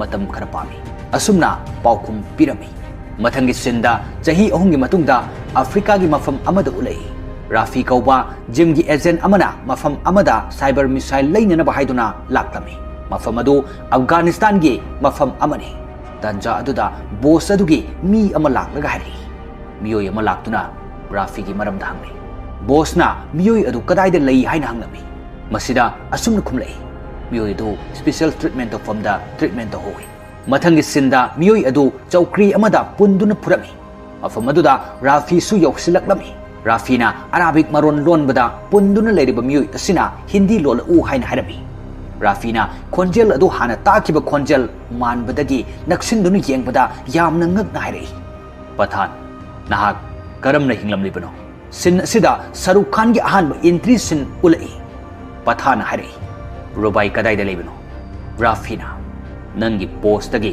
ꯌꯥꯝꯅ ꯊꯥꯞꯄ ꯃꯐꯝꯗ ꯂꯩꯈ꯭ꯔꯦ ꯅꯍꯥꯛ ꯁꯤꯈ꯭ꯔꯦ ꯍꯥꯏꯅ ꯈꯟꯕꯅꯤ ꯑꯗꯣ ꯁꯤꯔꯝꯗ꯭ꯔꯕꯅꯤꯅ ꯑꯩꯅ ꯍꯥꯠꯄ ꯇꯥꯔꯦ ꯑꯁꯨꯝꯅ ꯍꯥꯏꯔꯒ ꯅꯣꯡꯃꯩꯅ ꯀꯥꯞꯀꯦ ꯇꯧꯏ ꯄꯊꯥꯟꯅ ꯃꯍꯥꯛꯄꯨ ꯄꯨꯜꯂꯤꯕ ꯆꯧꯀ꯭ꯔꯤ ꯑꯗꯨꯒꯤ ꯁ꯭ꯀ꯭ꯔꯨꯁꯤꯡ ꯑꯗꯨ ꯂꯧꯊꯣꯛꯇꯨꯅ ꯅꯥꯟꯊꯣꯛꯂꯝꯃꯤ ꯑꯗꯨꯒ ꯃꯐꯝ ꯑꯗꯨꯗ ꯂꯩꯔꯤꯕ ꯃꯤꯑꯣꯏꯁꯤꯡ ꯑꯗꯨ ꯌꯥꯝꯅ ꯁꯥꯊꯤꯅ ꯐꯨꯔꯝꯃꯤ ꯑꯗꯨꯒ ꯑꯔꯣꯏꯕꯗ ꯔꯥꯐꯤꯕꯨ ꯍꯦꯂꯤꯀꯣꯞꯇꯔꯗ ꯌꯥꯟꯗꯨꯅ ꯃꯐꯝ ꯑꯗꯨꯗꯒꯤ ꯄꯨꯊꯣꯛꯇꯨꯅ ꯂꯥꯛꯂꯝꯃꯤ ꯁꯤꯟ ꯆꯦꯟꯖ ꯇꯧꯗꯨꯅ JOCR ꯑꯣꯐꯤꯁ ꯎꯠꯂꯛꯏ ꯑꯣꯐꯤꯁ ꯑꯁꯤꯒꯤ ꯑꯦꯖꯦꯟꯠ ꯑꯃꯅ ꯃꯥꯒꯤ ꯀꯝꯄ꯭ꯌꯨꯇꯔꯗ ꯔꯦꯗ ꯁꯤꯒꯅꯦꯜ ꯑꯃ ꯐꯪꯂꯝꯃꯤ ꯃꯍꯥꯛꯅ ꯃꯍꯥꯛꯀꯤ ꯁꯦꯅꯤꯌꯔ ꯃꯦꯗꯥꯝ ꯑꯃꯒꯤ ꯃꯅꯥꯛꯇ ꯂꯥꯛꯇꯨꯅ ꯔꯦꯗ ꯁꯤꯒꯅꯦꯜ ꯑꯗꯨꯒꯤ ꯃꯇꯥꯡꯗ ꯍꯥꯏꯔꯝꯃꯤ ꯁꯤꯒꯅꯦꯜ ꯑꯗꯨ ꯌꯦꯡꯕꯗ ꯔꯨꯕꯥꯏꯒꯤ ꯐꯣꯇꯣ ꯌꯥꯎꯔꯝꯃꯤ ꯐꯣꯇꯣ ꯑꯗු ꯎꯔꯒ ꯃꯦꯗꯥꯝꯅ ꯂꯣꯀꯦꯁꯟ ꯍꯪꯂꯝꯃꯤ ꯑꯦꯖꯦꯟꯠ ꯑꯗꯨꯅ ꯄꯦꯔꯤꯁꯀꯤ ꯃꯦꯇ꯭ꯔꯣ ꯁ꯭ꯇꯦꯁꯟ ꯑꯃꯒꯤ ꯃꯅꯥꯛꯇꯅꯤ ꯑꯁꯨꯝꯅ ꯈꯨꯝꯂꯝꯃꯤ ꯃꯦꯗꯥꯝꯅ ꯃꯍꯥꯛꯀꯤ ꯀꯦꯕꯤꯟꯗ ꯆꯠꯇꯨꯅ ꯁꯦꯇꯦꯂꯥꯏꯠꯇ ꯌꯨꯝ ꯑꯃ ꯌꯦꯡꯂꯝꯃꯤ ꯌꯨꯝ ꯑꯗꯨ ꯃꯥꯎꯟꯇꯦꯟ ꯑꯃꯒꯤ ꯃꯊꯛꯇ ꯂꯩꯔꯝꯃꯤ ꯃꯊꯪꯒꯤ ꯁꯤꯟꯗ ꯃꯦꯗꯥꯝ ꯑꯃꯁꯨꯡ ꯑꯦꯖꯦꯟꯠ ꯑꯗꯨꯒ ꯄ꯭ꯔꯥꯏꯚꯦꯠ ꯖꯦꯠ ꯑꯃꯗ ꯎꯠꯂꯛꯏ ꯑꯦꯖꯦꯟꯠ ꯑꯗꯨꯅ ꯃꯦꯗꯥꯝꯗ ꯍꯪꯂꯛꯏ ꯑꯩꯈꯣꯏ ꯄꯊꯥꯟꯒ ꯎꯅꯕ ꯆꯠꯂꯤꯕ꯭ꯔꯥ ꯋꯥꯍꯪ ꯑꯁꯤ ꯇꯥꯔꯒ ꯃꯦꯗꯥꯝꯅ ꯅꯍꯥꯛ ꯄꯊꯥꯟꯒꯤ ꯃꯔꯝꯗ ꯀꯔꯤ ꯈꯪꯏ ꯋꯥꯍꯪ ꯑꯁꯤꯗ ꯑꯦꯖꯦꯟꯠ ꯑꯗꯨꯅ ꯑꯩꯅ ꯄꯊꯥꯟꯒꯤ ꯃꯔꯝꯗ ꯍꯪꯕ ꯈꯨꯗꯤꯡꯒꯤ ꯃꯤꯁꯤꯡꯅ ꯍꯩꯅꯗꯕ ꯃꯇꯧ ꯑꯃ ꯎꯠꯂꯛꯏ ꯑꯗꯨꯒ ꯊꯩꯗꯣꯛꯇꯨꯅ ꯑꯇꯣꯞꯄ ꯇꯣꯄꯤꯛ ꯆꯦꯟꯖ ꯇꯧꯅꯈꯤ ꯑꯗꯣ ꯄꯊꯥꯟ ꯑꯁꯤ ꯑꯩꯈꯣꯏꯒꯤ ꯁꯥꯏꯠ ꯑꯣꯏꯔꯕ꯭ꯔꯥ ꯃꯦꯗꯥꯝꯅ ꯈꯨꯝꯂꯛꯏ ꯍꯥꯟꯅ ꯑꯩꯈꯣꯏꯒꯤ ꯁꯥꯏꯠꯇ ꯑꯣꯏꯔꯝꯃꯤ ꯑꯗꯨꯕꯨ ꯍꯧꯖꯤꯛꯇꯤ ꯑꯣꯏꯗ꯭ꯔꯦ ꯄꯊꯥꯟꯅ ꯄꯨꯝꯅꯃꯛ ꯑꯁꯤ ꯁꯤꯜꯂꯝꯕꯅꯤ ꯃꯍꯥꯛꯅ ꯁꯤꯜꯂꯝꯗ꯭ꯔꯕꯗꯤ JOCR ꯑꯁꯤꯁꯨ ꯂꯩꯔꯝꯂꯣꯏ ꯑꯁꯨꯝꯅ ꯍꯥꯏꯗꯨꯅ ꯃꯦꯗꯥꯝꯅ ꯑꯦꯖꯦꯟꯠ ꯑꯁꯤꯗ ꯄꯊꯥꯟꯒꯤ ꯃꯔꯝꯗ ꯋꯥꯔꯤ ꯂꯤꯔꯛꯏ ꯆꯍꯤ 2ꯒꯤ ꯃꯃꯥꯡꯗ ꯄꯊꯥꯟ ꯃ꯭ꯌꯥꯟꯃꯥꯔꯒꯤ ꯃꯤꯁꯟ ꯑꯃꯗ ꯁꯣꯛꯄꯗꯒꯤ ꯆꯌꯣꯜ ꯀꯌꯥ ꯍꯣꯁꯄꯤꯇꯥꯜꯗ ꯂꯥꯏꯀꯠꯅꯈꯤ ꯃꯗꯨꯗ ꯃꯤꯌꯥꯝꯅ ꯄꯊꯥꯟ ꯁꯤꯈ꯭ꯔꯦ ꯍꯥꯏꯅ ꯈꯟꯅꯈꯤ ꯃꯇꯥꯡ ꯑꯁꯤꯗꯒꯤ ꯋꯥꯔꯤ ꯑꯁꯤ ꯕꯦꯛꯒ꯭ꯔꯥꯎꯟ ꯁꯤꯟ ꯎꯠꯂꯛꯏ ꯁꯤꯟ ꯑꯁꯤꯗ ꯄꯊꯥꯟ ꯂꯥꯌꯦꯡꯂꯕ ꯃꯇꯨꯡꯗ ꯑꯦꯛꯁꯔꯁꯥꯏꯖ ꯇꯧꯗꯨꯅ ꯂꯩꯔꯤꯉꯩꯗ ꯃꯦꯗꯥꯝꯅ ꯄꯊꯥꯟ ꯎꯅꯕ ꯂꯥꯛꯂꯝꯃꯤ ꯃꯦꯗꯥꯝꯅ ꯄꯊꯥꯟ ꯎꯔꯒ ꯉꯛꯂꯝꯃꯤ ꯃꯔꯝꯗꯤ ꯄꯊꯥꯟ ꯔꯤꯀꯣꯚꯔ ꯇꯧꯗꯨꯅ ꯃꯌꯨꯝꯗ ꯑꯦꯛꯁꯔꯁꯥꯏꯖ ꯇꯧꯗꯨꯅ ꯂꯩꯔꯝꯕ ꯑꯁꯤ ꯎꯔꯒ ꯄꯊꯥꯟꯅ ꯃꯦꯗꯥꯝꯗ ꯍꯥꯏꯔꯛꯏ ꯑꯩꯒꯤ ꯉꯛꯁꯝ ꯁꯌꯦꯡ ꯑꯃꯁꯨꯡ ꯈꯣꯡꯗ ꯌꯣꯠ ꯐꯨꯝꯗꯨꯅ ꯑꯩꯍꯥꯛ ꯀꯔꯤꯁꯨ ꯇꯧꯗ꯭ꯔꯦ ꯃꯤꯁꯟ ꯑꯗꯨꯗ ꯌꯥꯝꯅ ꯊꯤꯅ ꯁꯣꯛꯄꯗꯒꯤ ꯄꯊꯥꯟ ꯏꯟꯗꯤꯌꯟ ꯑꯥꯔꯃꯤꯗꯒꯤ ꯔꯤꯇꯤꯌꯔ ꯄꯤꯔꯛꯈꯤꯕꯅꯤ ꯑꯃꯁꯨꯡ ꯃꯦꯗꯥꯝꯁꯨ ꯃꯍꯥꯛꯀꯤ ꯆꯍꯤ ꯁꯨꯔꯛꯇꯨꯅ ꯔꯤꯇꯤꯌꯔ ꯃꯇꯝ ꯑꯣꯏꯔꯛꯈꯤ ꯃꯦꯗꯥꯝꯅ ꯄꯊꯥꯟꯒꯤ ꯋꯥ ꯑꯗꯨ ꯇꯥꯔꯒ ꯍꯥꯏꯔꯛꯏ ꯍꯧꯖꯤꯛꯇꯤ ꯅꯍꯥꯛ ꯅꯁꯥꯒꯤ ꯑꯣꯏꯕ ꯍꯣꯕꯤ ꯑꯃ ꯊꯤꯖꯔꯣ ꯄꯊꯥꯟꯅ ꯈꯨꯝꯂꯛꯏ ꯑꯩꯅ ꯑꯩꯒꯤ ꯍꯣꯕꯤ ꯊꯤꯖꯔꯦ ꯍꯣꯕꯤ ꯃꯃꯤꯡ ꯀꯤꯟꯁꯨꯒꯤ ꯀꯧꯏ ꯀꯤꯟꯁꯨꯒꯤ ꯍꯥꯏꯔꯤꯕ ꯋꯥꯔꯗ ꯑꯁꯤ ꯖꯄꯥꯅꯤꯁ ꯋꯥꯔꯗ ꯑꯃꯅꯤ ꯋꯥꯔꯗ ꯑꯁꯤꯒꯤ ꯑꯥꯔꯊꯗꯤ ꯑꯀꯥꯏꯕ ꯄꯣꯠꯁꯛꯁꯤꯡꯅ ꯃꯄꯨꯡ ꯐꯥꯕ ꯄꯣꯠꯁꯛ ꯑꯃ ꯁꯦꯝꯗꯨꯅ ꯃꯗꯨꯒꯤ ꯃꯒꯨꯜ ꯍꯦꯟꯒꯠꯍꯟꯕ ꯑꯗꯨꯕꯨꯅꯤ ꯄꯊꯥꯟꯅ ꯃꯦꯗꯥꯝꯗ ꯐꯥꯏꯜ ꯑꯃ ꯌꯦꯡꯍꯟꯗꯨꯅ ꯍꯥꯏꯔꯛꯏ ꯃꯦꯗꯥꯝ ꯐꯥꯏꯜ ꯑꯗꯨꯒꯤ ꯂꯤꯁꯇ ꯌꯥꯎꯔꯤꯕ ꯂꯥꯟꯃꯤꯁꯤꯡ ꯑꯗꯣ ꯃꯈꯣꯏꯒꯤ ꯔꯤꯇꯤꯌꯔꯃꯦꯟ ꯃꯇꯝ ꯌꯧꯗ꯭ꯔꯤꯉꯩꯗ ꯑꯩꯗꯧꯅ ꯃꯈꯣꯏꯁꯨ ꯔꯤꯇꯤꯌꯔ ꯑꯣꯏꯔꯕ ꯂꯤꯁꯅꯤ ꯍꯧꯖꯤꯛꯁꯨ ꯃꯈꯣꯏ ꯑꯁꯤꯒꯤ ꯊꯃꯣꯏꯗ ꯑꯩꯈꯣꯏꯒꯤ ꯏꯟꯗꯤꯌꯥꯒꯤꯗꯃꯛꯇ ꯀꯔꯤꯒꯨꯝꯕ ꯑꯐꯕ ꯊꯕꯛ ꯇꯧꯅꯤꯡꯕꯒꯤ ꯑꯄꯥꯝꯕ ꯄꯣꯛꯂꯤ ꯏꯟꯗꯤꯌꯥꯒꯤꯗꯃꯛꯇ ꯉꯁꯤꯁꯨ ꯊꯋꯥꯏ ꯊꯥꯕꯗ ꯅꯤꯡꯍꯟꯅꯕ ꯂꯩꯇ꯭ꯔꯤ ꯃꯦꯗꯥꯝꯅ ꯄꯊꯥꯟꯒꯤ ꯋꯥ ꯑꯁꯤ ꯇꯥꯔꯒ ꯅꯍꯥꯛ ꯑꯅꯧꯕ ꯌꯨꯅꯤꯠ ꯑꯃ ꯁꯦꯝꯕ ꯄꯥꯝꯂꯤꯕ꯭ꯔꯥ ꯋꯥꯐꯝꯁꯤꯗ ꯄꯊꯥꯟꯅ ꯆꯨꯝꯃꯤ ꯃꯦꯗꯥꯝ ꯌꯨꯅꯤꯠ ꯑꯃ ꯁꯦꯝꯕ ꯄꯥꯝꯃꯤ ꯌꯨꯅꯤꯠ ꯑꯁꯤꯒꯤ ꯃꯃꯤꯡ JOCR ꯍꯥꯏꯕꯗꯤ Joint Operation Cover Research ꯍꯥꯏꯔꯤꯕ ꯌꯨꯅꯤꯠ ꯑꯁꯤ ꯃꯦꯗꯥꯝꯅ ꯂꯤꯗ ꯇꯧꯕꯤꯌꯨ ꯑꯁꯨꯝꯅ ꯃꯈꯣꯏꯅ ꯌꯨꯅꯤꯠ ꯑꯁꯤꯒꯤ ꯃꯇꯥꯡꯗ ꯏꯟꯗꯤꯌꯥ ꯒꯚꯔꯟꯃꯦꯟꯠꯇ ꯔꯤꯀ꯭ꯋꯦꯁ ꯇꯧꯕꯗ ꯏꯟꯗꯤꯌꯥ ꯒꯚꯔꯟꯃꯦꯟꯠꯅꯁꯨ ꯃꯈꯣꯏꯗ ꯑꯌꯥꯕ ꯄꯤꯔꯝꯃꯤ ꯑꯗꯨꯕꯨ ꯀꯣꯂꯣꯅꯦꯜ ꯁꯨꯅꯤꯜ ꯂꯨꯊ꯭ꯔꯥꯅ JOCRꯒꯤ ꯃꯦꯝꯕꯔꯁꯤꯡ ꯑꯁꯤꯕꯨ ꯑꯐꯨꯠꯄ ꯌꯦꯔꯨꯝꯒꯤ ꯑꯀꯥꯏꯕ ꯌꯦꯔꯨꯝ ꯃꯀꯨ ꯑꯃꯅꯤ ꯍꯥꯏꯅ खलमी JOCR टीम थबक करीसु कानरोई हाइना खली नोंगमा कोलोनेल लूथ्रा JOCR की ऑफिस लागमी पथान कोलोनेल दा मालेम दा थोकलिबा टेररिस्ट अटैक सिंगी बतांगदा हाइरमनी अमसुंग अनोबा टेररिस्ट ग्रुप अमा थोलकले हाइरिबा टेररिस्ट ग्रुप असिदी पैसा की दमकता थोलकपा ग्रुप अमनी असुमना कोलोनेल दा हायरमी वाफम असिदा कोलोनेल ना मसी अखोई इंडिया की प्रॉब्लम नते प्रॉब्लम असी इंटरपोल ना सॉल्व तौगदबनी पठान अमुक खुमनई ग्रुप असिना हंदक इंडिया दा अटैक तौरकलगनी मरम असिना प्रॉब्लम असी अखोई प्रॉब्लम ओरे अखोई इन्फॉर्मेशन अमा फंगी मदुदी दुबई द ग्रुप असिना टारगेट तौरी हाइना अदुगु दुबई द पांगथोकदौरिबा एशियन साइंटिफिक कॉन्फ्रेंस असिदा अखोई इंडिया की साइंटिस्ट अनि रिप्रेजेंट तौगदौरी पठान की वा असि तारगा कोलोनेल ना हारे कॉन्फ्रेंस अदुदा अखोई की प्रेसिडेंट सु यावगदौरिबनी पठाना कोलोनेल दा हारे प्रेसिडेंट की सेक्शन थौरांग सारना लौखटपिरो अदुगा अखोई की टीमना आउटफिट गैंग हाइबदी टेररिस्ट ग्रुप असी फाना होनरगे असुमना मखोइना प्लान लेते मरम असिना अइना प्रेसिडेंट की लंबी अतोपद चेंज तौहनख्रे पठाना कोलोनेल की वा असि तारगा हाई अइंगोंदा फंगिबा इन्फॉर्मेशन असी अचुंबनी गैंग सिंग अदुन मफम अमदा मनिल अमता नाइदना लोतुना लैबो ओरमगनी अखोई की प्रेसिडेंट की रूट चेंज तौख्रबनी अखोई की साइंटिस्ट अदुगी लंबी करमबनो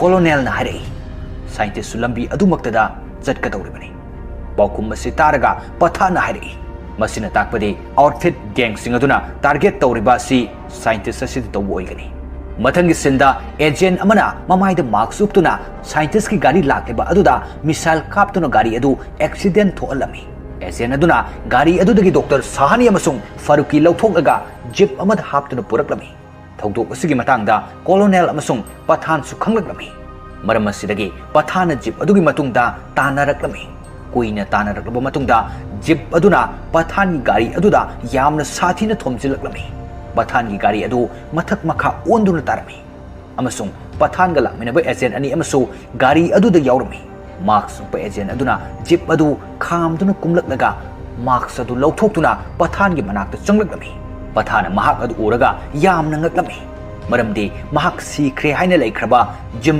एजेंट अदु ओइरंबा अदुदा पठाना नाक मतौ करमना हिंगलिबनो असुमना हंगमी मसिदा जिमना हारे इंडिया की दमक्तदि ऐसि सीख्रबनी सियमो इंडिया सरकार ना आई सीख्रब मतुंगदा ब्रेवरी अवार्ड असेसु पिरकलिबसे असुमना हायरगा अवार्ड मेडल अदु लौथोक्तुना येंहलमलगा जिमना नोंमै पाइदुना मफम अदुदगी थोक्तुना लागमी जिमना खरा लाक्लगा नोंमै अदुना पठान की गाड़ी अदु मै चाखलमी पठाना गाड़ी अदुदगी यामना वाना थोलक्तुना महाका लाक्मिनबा एजेंट अदु कन्नना होनरमी मदुदा एजेंट अदुगी मखोंग अदु गाड़ी द चपखिदुना लौथोक्पा ngamlamde मई अदु असुम चागलकपना गाड़ी अदु पोखाइरकलमी अमसुंग गाड़ी द यावरिबा एजेंट अदु सु सीखी जिमना जिप अदुदगी किडनैप तौरपा साइंटिस्ट सिंग अदु हेलीकॉप्टर दा कहलमी तंजादुदा अतोप हेलीकॉप्टर अमदा पठान सुलागमी अदुगा जिम की हेलीकॉप्टर अदुदा थौरी कापतुना यारमी जिम की हेलीकॉप्टर दगी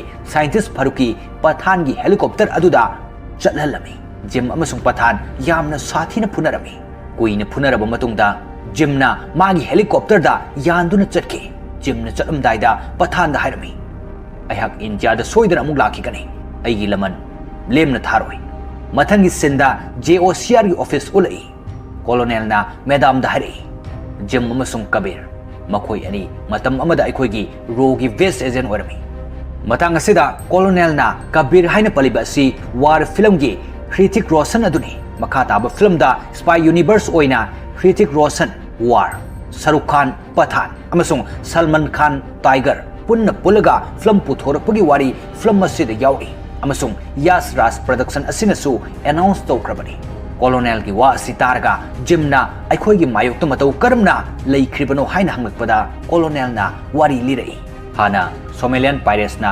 ONGC की टीम मेंबर सिंग किडनैप तौबदा जिमना मथंत चतुना टीम मेंबर सिंग अदु थादोखलमी मरम असिदगी सोमेलियन पायरेट्स सिंग अदुना लमन खुमना बाहायदुना जिम की नुपीबु किडनैप तौकी अदुगा जिमबु थादोकना बाहायदुना 10 करोड़ पिरकना बाहायरकी मदुदा इंडिया गवर्नमेंट ना कैदौनुंगदा टेररिस्ट सिंगा असुमना यानबा पुरकपा पामलमदे मरम असिदगी सोमेलियन पायरेट्स ना जिम की मिटमांग अदुदा मिनुंगसि मचित अमता यावदना महाकी नुपी मिरोदुना मसा वाई संद्रबी अदुबो हाटकी मतंग असिदगी जिम की मरमदा पाव अमता ताकिद्रे मियामना जिमबुसु थौदोक अदुदा सीख्रे हाइना खनखरबनी असुमना कोलोनेल ना वारी असि लीबदा पठाना मतम मदुदा नखोइना खांगमद्रबा चाइना अदु पीखिबना हुजिक्ति नाहकपु कना अमतना थिंगबा ngamlaroi असुमना हायरमी ꯃꯊꯪꯒꯤ ꯁꯤꯟꯗ ꯄꯊꯥꯟꯒꯤ ꯇꯤꯝꯅ ꯗꯥꯔꯛ ꯄꯦꯖ ꯋꯦꯕꯇ ꯔꯒꯕꯤꯁ ꯀꯧꯕ ꯃꯃꯤꯡ ꯑꯃ ꯊꯦꯡꯅꯔꯝꯃꯤ ꯍꯥꯏꯔꯤꯕ ꯔꯒꯕꯤꯁ ꯑꯁꯤ ꯑꯥꯎꯠꯐꯤꯠ ꯒꯦꯡ ꯑꯁꯤꯅ ꯁꯤꯖꯤꯟꯅꯔꯝꯃꯤ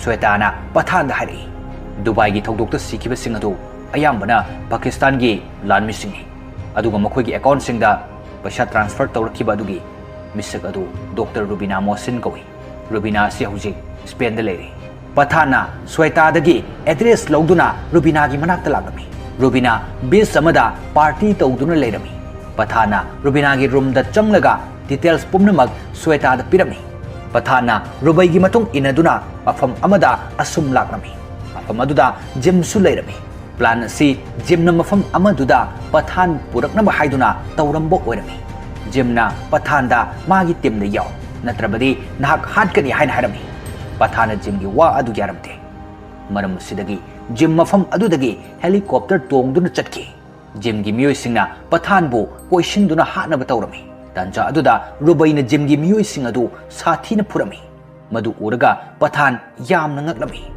asumna makoi ani paduna kuina phunaraba matungda senthораklami thongdok asida rubaigi mabukta nongmoina palami makoi ani isingda chongthaduna mafam adudagi chelaklami mathangi sinda rubai tumlami amasung mahaki mamangda mahaki mapabu terrorist singna laknabu urami mahakna angang oiringai matamda mamang aduda rubai mikap thoktuna haugallaklami pathana nangna matau karamna ISI join tawkribano rubai ni kumlai aikhoigi yum Middle East lerami aigi baba adu journalist amasu orami terrorist group amana babada phaduna aikhoigi imangda yamna sathina lakna tun hatki maram asidagi aikoi Pakistan da laki masigi matungda aina ISI da join tawrakibani pathana amu hangnai nangna aigi thawai kari maramgi kalakribano masida rubaina aikoi anigi pandam amatani aikoina ragvisasi punna thiminasi ꯑꯩꯈꯣꯏꯗ ꯃꯇꯝ ꯅꯨꯃꯤꯠ 8ꯅꯤꯗꯒꯤ ꯍꯦꯟꯅ ꯂꯩꯇ꯭ꯔꯦ ꯅꯨꯃꯤꯠ 8ꯅꯤꯒꯤ ꯃꯇꯨꯡꯗ ꯖꯤꯝꯅ ꯑꯇꯣꯞꯄ ꯂꯩꯕꯥꯛꯇ deliver ꯇꯧꯈ꯭ꯔꯒꯅꯤ ꯃꯇꯥꯡ ꯑꯁꯤꯗ ꯄꯊꯥꯟꯅ ꯔꯒꯕꯤꯁ ꯑꯁꯤ ꯀꯗꯥꯏꯗ ꯂꯩꯕꯅꯣ ꯍꯥꯏꯅ ꯍꯪꯂꯛꯏ ꯔꯨꯕꯩꯅ ꯃꯣꯁꯀꯣ ꯁꯤꯇꯤꯒꯤ ꯕꯤꯜꯗꯤꯡ ꯑꯃꯗ ꯂꯩ ꯑꯁꯨꯝꯅ ꯈꯨꯝꯂꯛꯏ ꯃꯊꯪꯒꯤ ꯁꯤꯟꯗ ꯄꯊꯥꯟꯅ ꯃꯦꯗꯥꯝꯗ ꯀꯣꯜ ꯇꯧꯗꯨꯅ ꯃꯐꯝ ꯑꯗꯨꯗ ꯆꯠꯅꯕ ꯄꯔꯃꯤꯁꯟ ꯂꯧꯔꯝꯃꯤ ꯃꯗꯨꯗ ꯃꯦꯗꯥꯝꯅ ꯍꯥꯏꯔꯛꯏ ꯄ꯭ꯂꯥꯟ ꯑꯗꯨ ꯌꯥꯝꯅ ꯔꯤꯁꯀꯤ ꯑꯣꯏꯕ ꯄ꯭ꯂꯥꯟꯅꯤ ꯀꯔꯤꯒꯨꯝꯕ ꯅꯍꯥꯛ ꯃꯐꯝ ꯑꯗꯨꯗ ꯐꯥꯈ꯭ꯔꯕꯗꯤ ꯏꯟꯗꯤꯌꯥ ꯒꯚꯔꯟꯃꯦꯟꯠꯅ ꯅꯍꯥꯛꯄꯨ ꯂꯧꯊꯣꯛꯄ ꯂꯥꯛꯂꯣꯏ asumna pathan amasung rubai Moscow city da laglami makoi anina rugbis thamliba building adugi hek mamangda room loduna lerami pathana rugbis adu huranaba plan rubai da taklami rugbis adu was with tower asigi 92 suba floor gi 30 by 32 room da thamli mafam adu aikoina thugaiba amasung bomna pokhai handuna hangba ngamloi aikoina mafam adu hangnabagi damakta so amasung sojai animaki mathok takani so amasung sojai adu amana karin antina pairi aduga amana glegar uncle na pairi amana kilometer 12 suba aduga amana kilometer 13 suba building da was west tower asigi nakan nakan da lei maram asina aikoina so amasung sojai animak han huba mathok tai aduga aikoina room adugi lock adu minute 10 gi manungda hanghogadamani natrabadi room adu automatic lock tawkhirani asumna makoi anina plan asi tawrama matungda numidangi matamda rubaina pathanda magi haukraba matamgi wari hangami maduda pathana wari lirai aibu taibang asida lakpaga aigi ima babana film theater amada thadok piramne aduga aihak orphan home amada chawrki masigi matungda aina Indian Army join tawduna Afghanistan gi mission amada lakami mafum aduda USA gi army singna terrorist amagi mobile GPS location da missile launch tawraklami mobile location adu madarsa amadu warmi maram masidagi aina mobile phone adu location adudagi hundoktuna madarsa gi angang sing adugi thawai kanbirami thawdok asida isu misal pokhai baduda sokpadagi tha ama koma da leke aina mafam aduda soktuna leibada mafam adugi mi sing aibu yengsin biduna yamna luna tobiraki matang asidagi aibu makoina pathana haina thonbiki asumna wari asi liraba matungda rubaina party amada chatuna glegar ga unaduna glegar gi fingerprint laurami asumna pathana amasung rubaina plan gi matung ina tongan tongan chatuna so amasung sojai adu lauraklaga plan amamong gi matingda rugbis thamliba building aduda laktami rubaina computer gi matingdagi room adu hangduna changlakami rugbis adu wall amagi manungda lerami maram asidagi pathana wall aduda chongthaduna rugvis adu lawraklami wall adudagi karaknaba haiduna rubaina plastic pipe ama thadharaklami pathana pipe aduda karakpa horakpada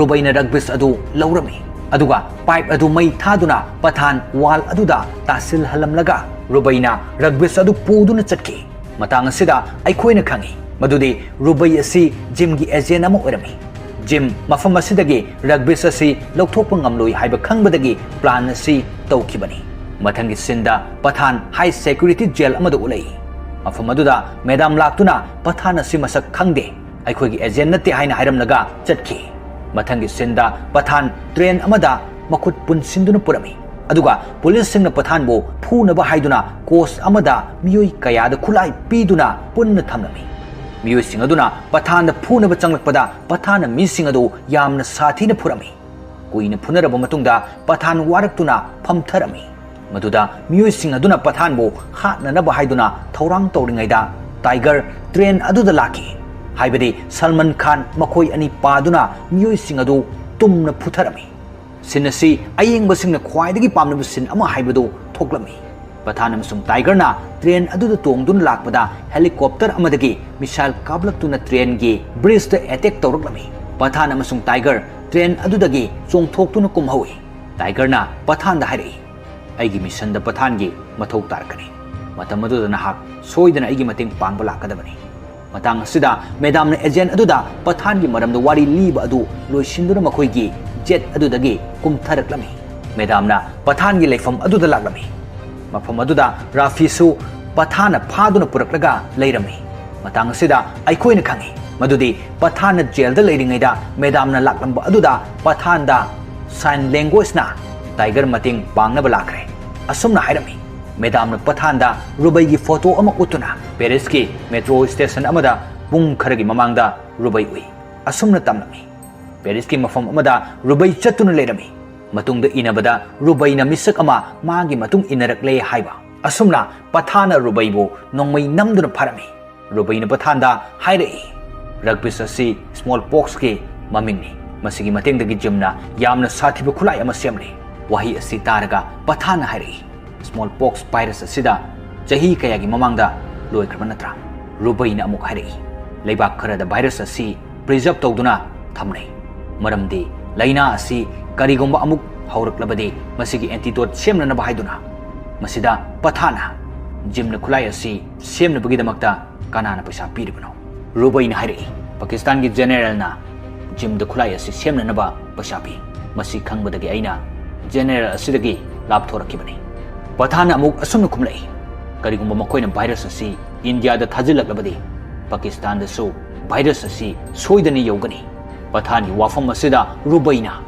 gymna Dr. Sahani gi matengdagi virus asi pung kharagi matungda magi mayai asi loinana bahaiduna semdokre pathana gym gi location hanglami mathangi sinda gym gi base mafam adu ulai mafam adu ice gi mountain amada lerami virus asi gi matangda gymna Dr. Sahani da hangbada Dr. Sahani na hari na haiba dumna sarmani adu nang khalibasi arango wakalni Tanja asida pathana masung mahaki team laktuna gym gi base atu thugaiduna changlakmi gymna virus design adu piduna checksin na thamu hairamlaga thoki mafam aduda rubai na laklaga Dr. Sahani da virus design ani adu pirau hairaga lawrami tanja aduda gym mafam aduda laklaga Dr. Sahani amasung rubai da nongmoina kablakpa aduda Dr. Sahani da panduna mafam aduda siki gymna virus design ani adu puduna mafam adudagi senthoraki pathana masung rubai gym gi matungda tanaduna laklami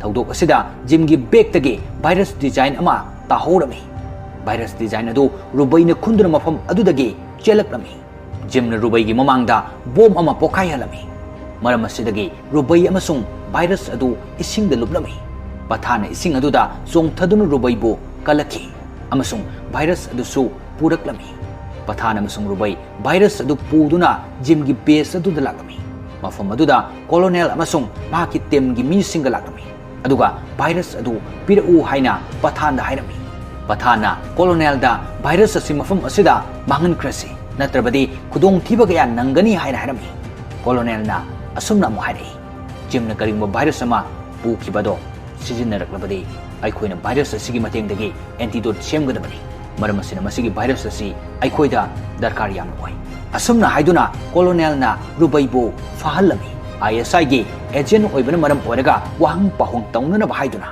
ꯃꯗꯨꯗ ꯄꯊꯥꯅ ꯌꯥꯅꯤꯡꯂꯝꯗꯦ ꯃꯇꯥꯡ ꯑꯁꯤꯗꯒꯤ ꯁꯤꯟ change ꯇꯧꯗꯨꯅ ꯏꯟꯗꯤꯌꯥꯒꯤ ꯂꯦꯕ ꯑꯃꯗ ꯎꯠꯂꯛꯏ ꯂꯦꯕ ꯑꯁꯤꯗ madam ꯑꯗꯨ doctor ꯐꯥꯔꯨꯀꯤꯒ ꯎꯅꯕ ꯂꯥꯛꯂꯝꯃꯤ ꯗꯣꯛꯇꯔ ꯐꯥꯔꯨꯀꯤꯅ ꯍꯥꯏꯔꯛꯏ ꯑꯩꯈꯣꯏꯅ ꯚꯥꯏꯔꯁ ꯗꯤꯖꯥꯏꯟ ꯑꯁꯤ ꯍꯥꯡꯂꯦ ꯃꯁꯤꯗ ꯀꯔꯤ ꯑꯃꯠꯇ ꯌꯥꯎꯗꯦ ꯗꯤꯁꯇꯤꯜ ꯋꯥꯇꯔ ꯈꯔꯗꯤ ꯌꯥꯎꯔꯝꯃꯤ ꯇꯥꯟꯖꯥ ꯑꯁꯤꯗ ꯂꯦꯕ ꯑꯗꯨꯒꯤ ꯁꯤꯁꯇꯦꯝ ꯍꯦꯛ ꯇꯧꯗꯨꯅ ꯖꯤꯝꯅ ꯚꯤꯗꯤꯑꯣ ꯀꯣꯜꯗ ꯃꯦꯗꯥꯝꯗ ꯍꯥꯏꯔꯛꯏ ꯅꯈꯣꯏꯅ ꯚꯥꯏꯔꯁ ꯗꯤꯖꯥꯏꯟ ꯑꯗꯨ ꯍꯥꯡꯗꯨꯅ ꯌꯦꯡꯂꯕꯗꯤ ꯚꯥꯏꯔꯁ ꯑꯗꯨ ꯁꯟꯗꯣꯛꯄ ꯍꯧꯔꯒꯅꯤ ꯅꯈꯣꯏꯒꯤ ꯗ꯭ꯔꯦꯁ ꯑꯗꯨꯗ ꯌꯦꯡꯉꯨ ꯄꯥꯎ ꯑꯁꯤ ꯈꯪꯂꯛꯄꯗꯒꯤ ꯃꯦꯗꯥꯝꯅ ꯂꯦꯕ ꯑꯗꯨ ꯁꯤꯜ ꯇꯧꯍꯜꯂꯝꯃꯤ ꯃꯔꯝꯗꯤ ꯚꯥꯏꯔꯁ ꯑꯗꯨ ꯂꯦꯕꯀꯤ ꯃꯄꯥꯟꯗ ꯊꯣꯛꯇꯅꯕ ꯍꯥꯏꯗꯨꯅ ꯂꯦꯕ ꯑꯗꯨꯒꯤ ꯃꯄꯥꯟꯗ ꯀꯣꯂꯣꯅꯦꯜ ꯑꯃꯁꯨꯡ ꯄꯊꯥꯟ ꯂꯥꯛꯂꯝꯃꯤ ꯀꯣꯂꯣꯅꯦꯜꯅ ꯃꯦꯗꯥꯝꯗ ꯂꯦꯕ ꯑꯁꯤ ꯗꯤꯁꯏꯟꯐꯦꯛꯇꯦꯠ ꯇꯧꯁꯤ ꯍꯥꯏꯅ ꯍꯥꯏꯕꯗ ꯃꯦꯗꯥꯝꯅ ꯍꯥꯏꯔꯛꯏ ꯚꯥꯏꯔꯁ ꯑꯁꯤ ꯑꯩꯈꯣꯏꯒꯤ ꯍꯛꯆꯥꯡ ꯃꯅꯨꯡꯗ ꯆꯪꯈ꯭ꯔꯦ ꯃꯗꯨ ꯇꯧꯕ ꯌꯥꯔꯔꯣꯏ ꯁꯥꯔꯅ ꯍꯦꯟꯅ ꯈꯪꯂꯦ ꯃꯈꯥ ꯇꯥꯕ ꯀꯔꯤ ꯇꯧꯒꯗꯕꯅꯣ ꯍꯥꯏꯕ ꯑꯁꯨꯝꯅ ꯍꯥꯏꯕꯗꯒꯤ ꯀꯣꯂꯣꯅꯦꯜꯅ ꯂꯦꯕ ꯑꯗꯨ RDXꯅ ꯄꯣꯈꯥꯏꯍꯟꯅꯕ ꯍꯥꯏꯔꯝꯃꯤ ꯃꯔꯝꯗꯤ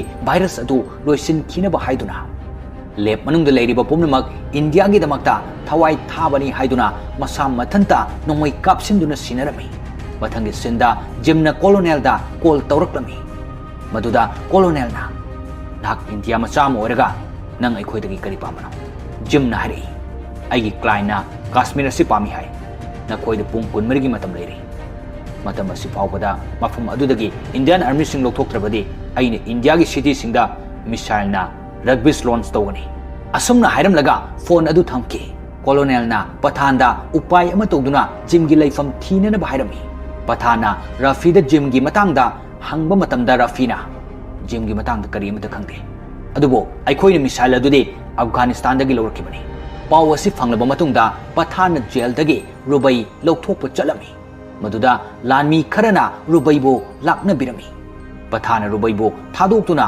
ꯃꯈꯣꯏ ꯑꯅꯤꯅ ꯑꯐꯒꯥꯅꯤꯁꯇꯥꯟꯗ ꯂꯥꯛꯂꯝꯃꯤ ꯑꯇꯣꯞꯄ ꯁꯤꯟ ꯑꯃꯗ ꯑꯃꯨꯛ ꯖꯤꯝꯒꯤ ꯕꯦꯁ ꯎꯠꯂꯛꯏ ꯃꯐꯝ ꯑꯁꯤꯗ ꯖꯦꯅꯦꯔꯦꯜ ꯀꯗꯤꯔ ꯖꯤꯝꯒ ꯎꯅꯕ ꯂꯥꯛꯂꯝꯃꯤ ꯖꯤꯝꯅ ꯍꯥꯏꯔꯛꯏ ꯏꯟꯗꯤꯌꯥꯅ ꯀꯩꯗꯧꯅꯨꯡꯗ ꯀꯥꯁꯃꯤꯔ ꯄꯤꯔꯛꯂꯣꯏ ꯖꯦꯅꯦꯔꯦꯜ ꯀꯗꯤꯔꯅ ꯑꯁꯨꯝꯅ ꯑꯃꯨꯛ ꯈꯨꯝꯂꯛꯏ ꯑꯗꯨ ꯑꯣꯏꯔꯕꯗꯤ ꯏꯟꯗꯤꯌꯥꯗ ꯄꯔꯥ ꯇꯝꯕꯤꯕꯒꯤ ꯃꯇꯝ ꯌꯧꯔꯛꯂꯦ ꯖꯤꯝꯅ ꯍꯥꯏꯔꯛꯏ ꯑꯩꯈꯣꯏꯒꯤ ꯃꯤꯁꯥꯏꯜ ꯑꯁꯤ ꯔꯦꯗꯤ ꯂꯩꯔꯕꯅꯤ ꯅꯪꯅ ꯍꯥꯏꯕꯒ ꯌꯥꯔꯒꯅꯤ ꯑꯗꯨꯕꯨ ꯃꯁꯤꯒꯤ ꯃꯥꯡꯑꯣꯏꯅꯅ ꯑꯩꯒꯤ ꯄꯦꯃꯦꯟ ꯍꯥꯟꯅ ꯇꯧꯕ ꯇꯥꯏ ꯇꯥꯟꯖꯥ ꯑꯗꯨꯗ ꯖꯦꯅꯦꯔꯦꯜꯗ ꯚꯤꯗꯤꯑꯣ ꯑꯃ ꯐꯪꯂꯝꯃꯤ ꯃꯗꯨꯗꯤ ꯑꯐꯒꯥꯅꯤꯁꯇꯥꯟꯒꯤ ꯈꯨꯡꯒꯪ ꯑꯃꯗ ꯁ꯭ꯃꯣꯜ ꯄꯣꯛꯁ ꯑꯁꯤ ꯁꯟꯗꯣꯛꯂꯦ ꯍꯥꯏꯅ ꯑꯗꯨꯒ ꯃꯐꯝ ꯑꯗꯨꯗ ꯚꯥꯏꯔꯁ ꯗꯤꯖꯥꯏꯟ ꯑꯃꯁꯨ ꯇꯥꯗꯨꯅ ꯂꯩꯕ ꯎꯔꯝꯃꯤ ꯃꯔꯝ ꯑꯁꯤꯗꯒꯤ ꯖꯦꯅꯦꯔꯦꯜꯅ ꯖꯤꯝꯗ ꯃꯩ ꯍꯧꯅ ꯁꯥꯎꯔꯝꯃꯤ ꯖꯤꯝꯒꯤ ꯃꯤꯑꯣꯏ ꯈꯔ ꯈꯨꯡꯒꯪ ꯑꯗꯨꯗ ꯊꯥꯗꯨꯅ ꯗꯤꯖꯥꯏꯟ ꯑꯗꯨ ꯆꯦꯛ ꯇꯧꯔꯨꯅꯕ ꯍꯥꯏꯗꯨꯅ ꯊꯥꯔꯝꯃꯤ ꯖꯤꯝꯒꯤ ꯃꯤꯑꯣꯏꯁꯤꯡ ꯃꯐꯝ ꯑꯗꯨ ꯌꯧꯔꯛꯄꯗ ꯄꯊꯥꯟꯅ ꯄ꯭ꯂꯥꯟ ꯇꯧꯕ ꯑꯣꯏꯔꯝꯃꯤ ꯑꯗꯨꯒ ꯄꯊꯥꯟꯅ ꯖꯤꯝꯒꯤ ꯃꯤꯑꯣꯏ ꯁꯥꯗꯨꯅ ꯗ꯭ꯔꯦꯁ ꯆꯦꯟꯖ ꯇꯧꯗꯨꯅ ꯖꯤꯝꯒꯤ ꯂꯩꯐꯝ ꯑꯗꯨꯗ ꯂꯥꯛꯂꯝꯃꯤ ꯑꯃꯁꯨꯡ ꯖꯤꯝꯒꯤ ꯃꯤꯑꯣꯏꯁꯤꯡꯕꯨ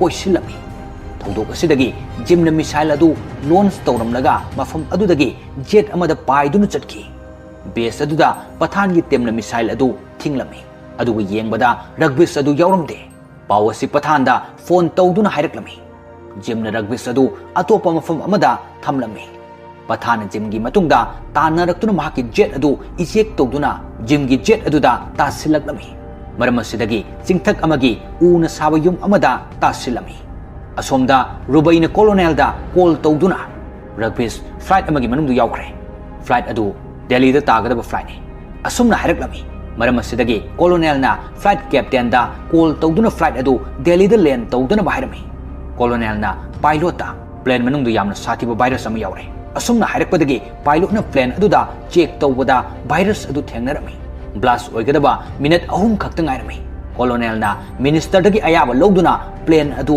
ꯃꯊꯛꯇ ꯄꯣꯈꯥꯏꯍꯟꯈꯤꯅꯕ ꯍꯥꯏꯗꯨꯅ ꯑꯣꯔꯗꯔ ꯇꯧꯔꯝꯃꯤ ꯑꯁꯣꯝꯗꯅ ꯄꯊꯥꯟ ꯑꯃꯁꯨꯡ ꯖꯤꯝ ꯎꯅꯔꯝꯃꯤ ꯖꯤꯝꯅ ꯚꯥꯏꯔꯁ ꯑꯗꯨꯒꯤ ꯇꯥꯏꯃꯔ ꯑꯗꯨ ꯂꯦꯞꯍꯟꯒꯦ ꯍꯥꯏꯔꯕꯗꯤ ꯑꯩꯅ ꯄꯥꯏꯔꯤꯕ ꯔꯤꯃꯣꯠ ꯑꯁꯤꯗꯒꯤ ꯅꯠꯇꯅ ꯀꯅꯥ ꯑꯃꯠꯇꯅ ꯂꯦꯞꯍꯟꯕ ꯉꯝꯂꯣꯏ ꯑꯁꯨꯝꯅ ꯃꯁꯤꯗ ꯄꯊꯥꯟꯅ ꯖꯤꯝꯗꯒꯤ ꯔꯤꯃꯣꯠ ꯑꯗꯨ ꯀꯨꯏꯅ ꯐꯨꯅꯔꯕ ꯃꯇꯨꯡꯗ ꯂꯧꯔꯝꯃꯤ ꯑꯗꯨꯒ ꯇꯥꯏꯃꯔ ꯑꯗꯨ ꯂꯦꯞꯍꯜꯂꯝꯃꯤ ꯇꯥꯏꯃꯔ ꯑꯗꯨ ꯂꯦꯞꯍꯟꯈꯤꯕ ꯑꯗꯨꯗ ꯄꯥꯏꯂꯣꯠꯅ ꯀꯣꯂꯣꯅꯦꯜꯗ ꯀꯣꯜ ꯇꯧꯔꯛꯇꯨꯅ ꯇꯥꯏꯃꯔ ꯂꯦꯞꯈ꯭ꯔꯦ ꯃꯤꯁꯥꯏꯜ ꯑꯗꯨ ꯊꯤꯡꯂꯣ ꯑꯁꯨꯝꯅ ꯍꯥꯏꯔꯛꯂꯝꯃꯤ ꯀꯣꯂꯣꯅꯦꯜꯅ ꯃꯤꯁꯥꯏꯜ ꯑꯗꯨ ꯄ꯭ꯂꯦꯟ ꯃꯅꯥꯛ ꯌꯧꯔꯝꯗꯥꯏ ꯑꯗꯨꯗ ꯄꯣꯈꯥꯏꯍꯟꯗꯨꯅ ꯄ꯭ꯂꯦꯟ ꯑꯗꯨ ꯀꯔꯤꯁꯨ ꯇꯧꯍꯧꯗꯦ ꯄꯊꯥꯟꯅ ꯖꯤꯝꯗꯒꯤ ꯕ꯭ꯔꯦꯕꯔꯤ ꯑꯦꯋꯥꯔꯗ ꯑꯗꯨ ꯂꯧꯍꯧꯔꯒ ꯆꯤꯡꯗꯣꯜ ꯑꯗꯨꯗꯒꯤ ꯖꯤꯝꯕꯨ ꯇꯥꯍꯟꯈꯤ꯫ ꯃꯊꯪꯒꯤ ꯁꯤꯟꯗ ꯄꯊꯥꯟꯅ ꯀꯣꯂꯣꯅꯦꯜꯗ ꯑꯩꯒꯤ ꯊꯕꯛ ꯂꯣꯏꯔꯦ ꯍꯥꯏꯕꯗ ꯀꯣꯂꯣꯅꯦꯜꯅ ꯍꯥꯏꯔꯛꯏ, ꯑꯩꯈꯣꯏꯒꯤ ꯂꯩꯕꯥꯛ ꯑꯁꯤꯗ ꯀꯕꯤꯔ, ꯇꯥꯏꯒꯔ ꯑꯃꯁꯨꯡ ꯄꯊꯥꯟꯒꯤ ꯗꯔꯀꯥꯔ ꯂꯩꯔꯤ꯫ ꯑꯁꯨꯝꯅ ꯍꯥꯏꯔꯒ ꯐꯤल्म ꯑꯁꯤꯒꯤ ꯑꯔꯣꯏꯕ ꯁꯔꯨꯛ ꯑꯣꯏꯈꯤ꯫ ꯑꯔꯣꯏꯕꯗ ꯀ꯭ꯔꯦꯗꯤꯠ ꯁꯤꯟ ꯑꯃꯁꯨ ꯎꯠꯂꯤ꯫ ꯀ꯭ꯔꯦꯗꯤꯠ ꯁꯤꯟ ꯑꯁꯤꯃꯗꯤ ꯃꯌꯥꯝꯅ ꯐꯤल्म ꯑꯁꯤ ꯃꯤꯠꯌꯦꯡ ꯇꯥꯕꯤꯔꯕ ꯃꯇꯨꯡꯗ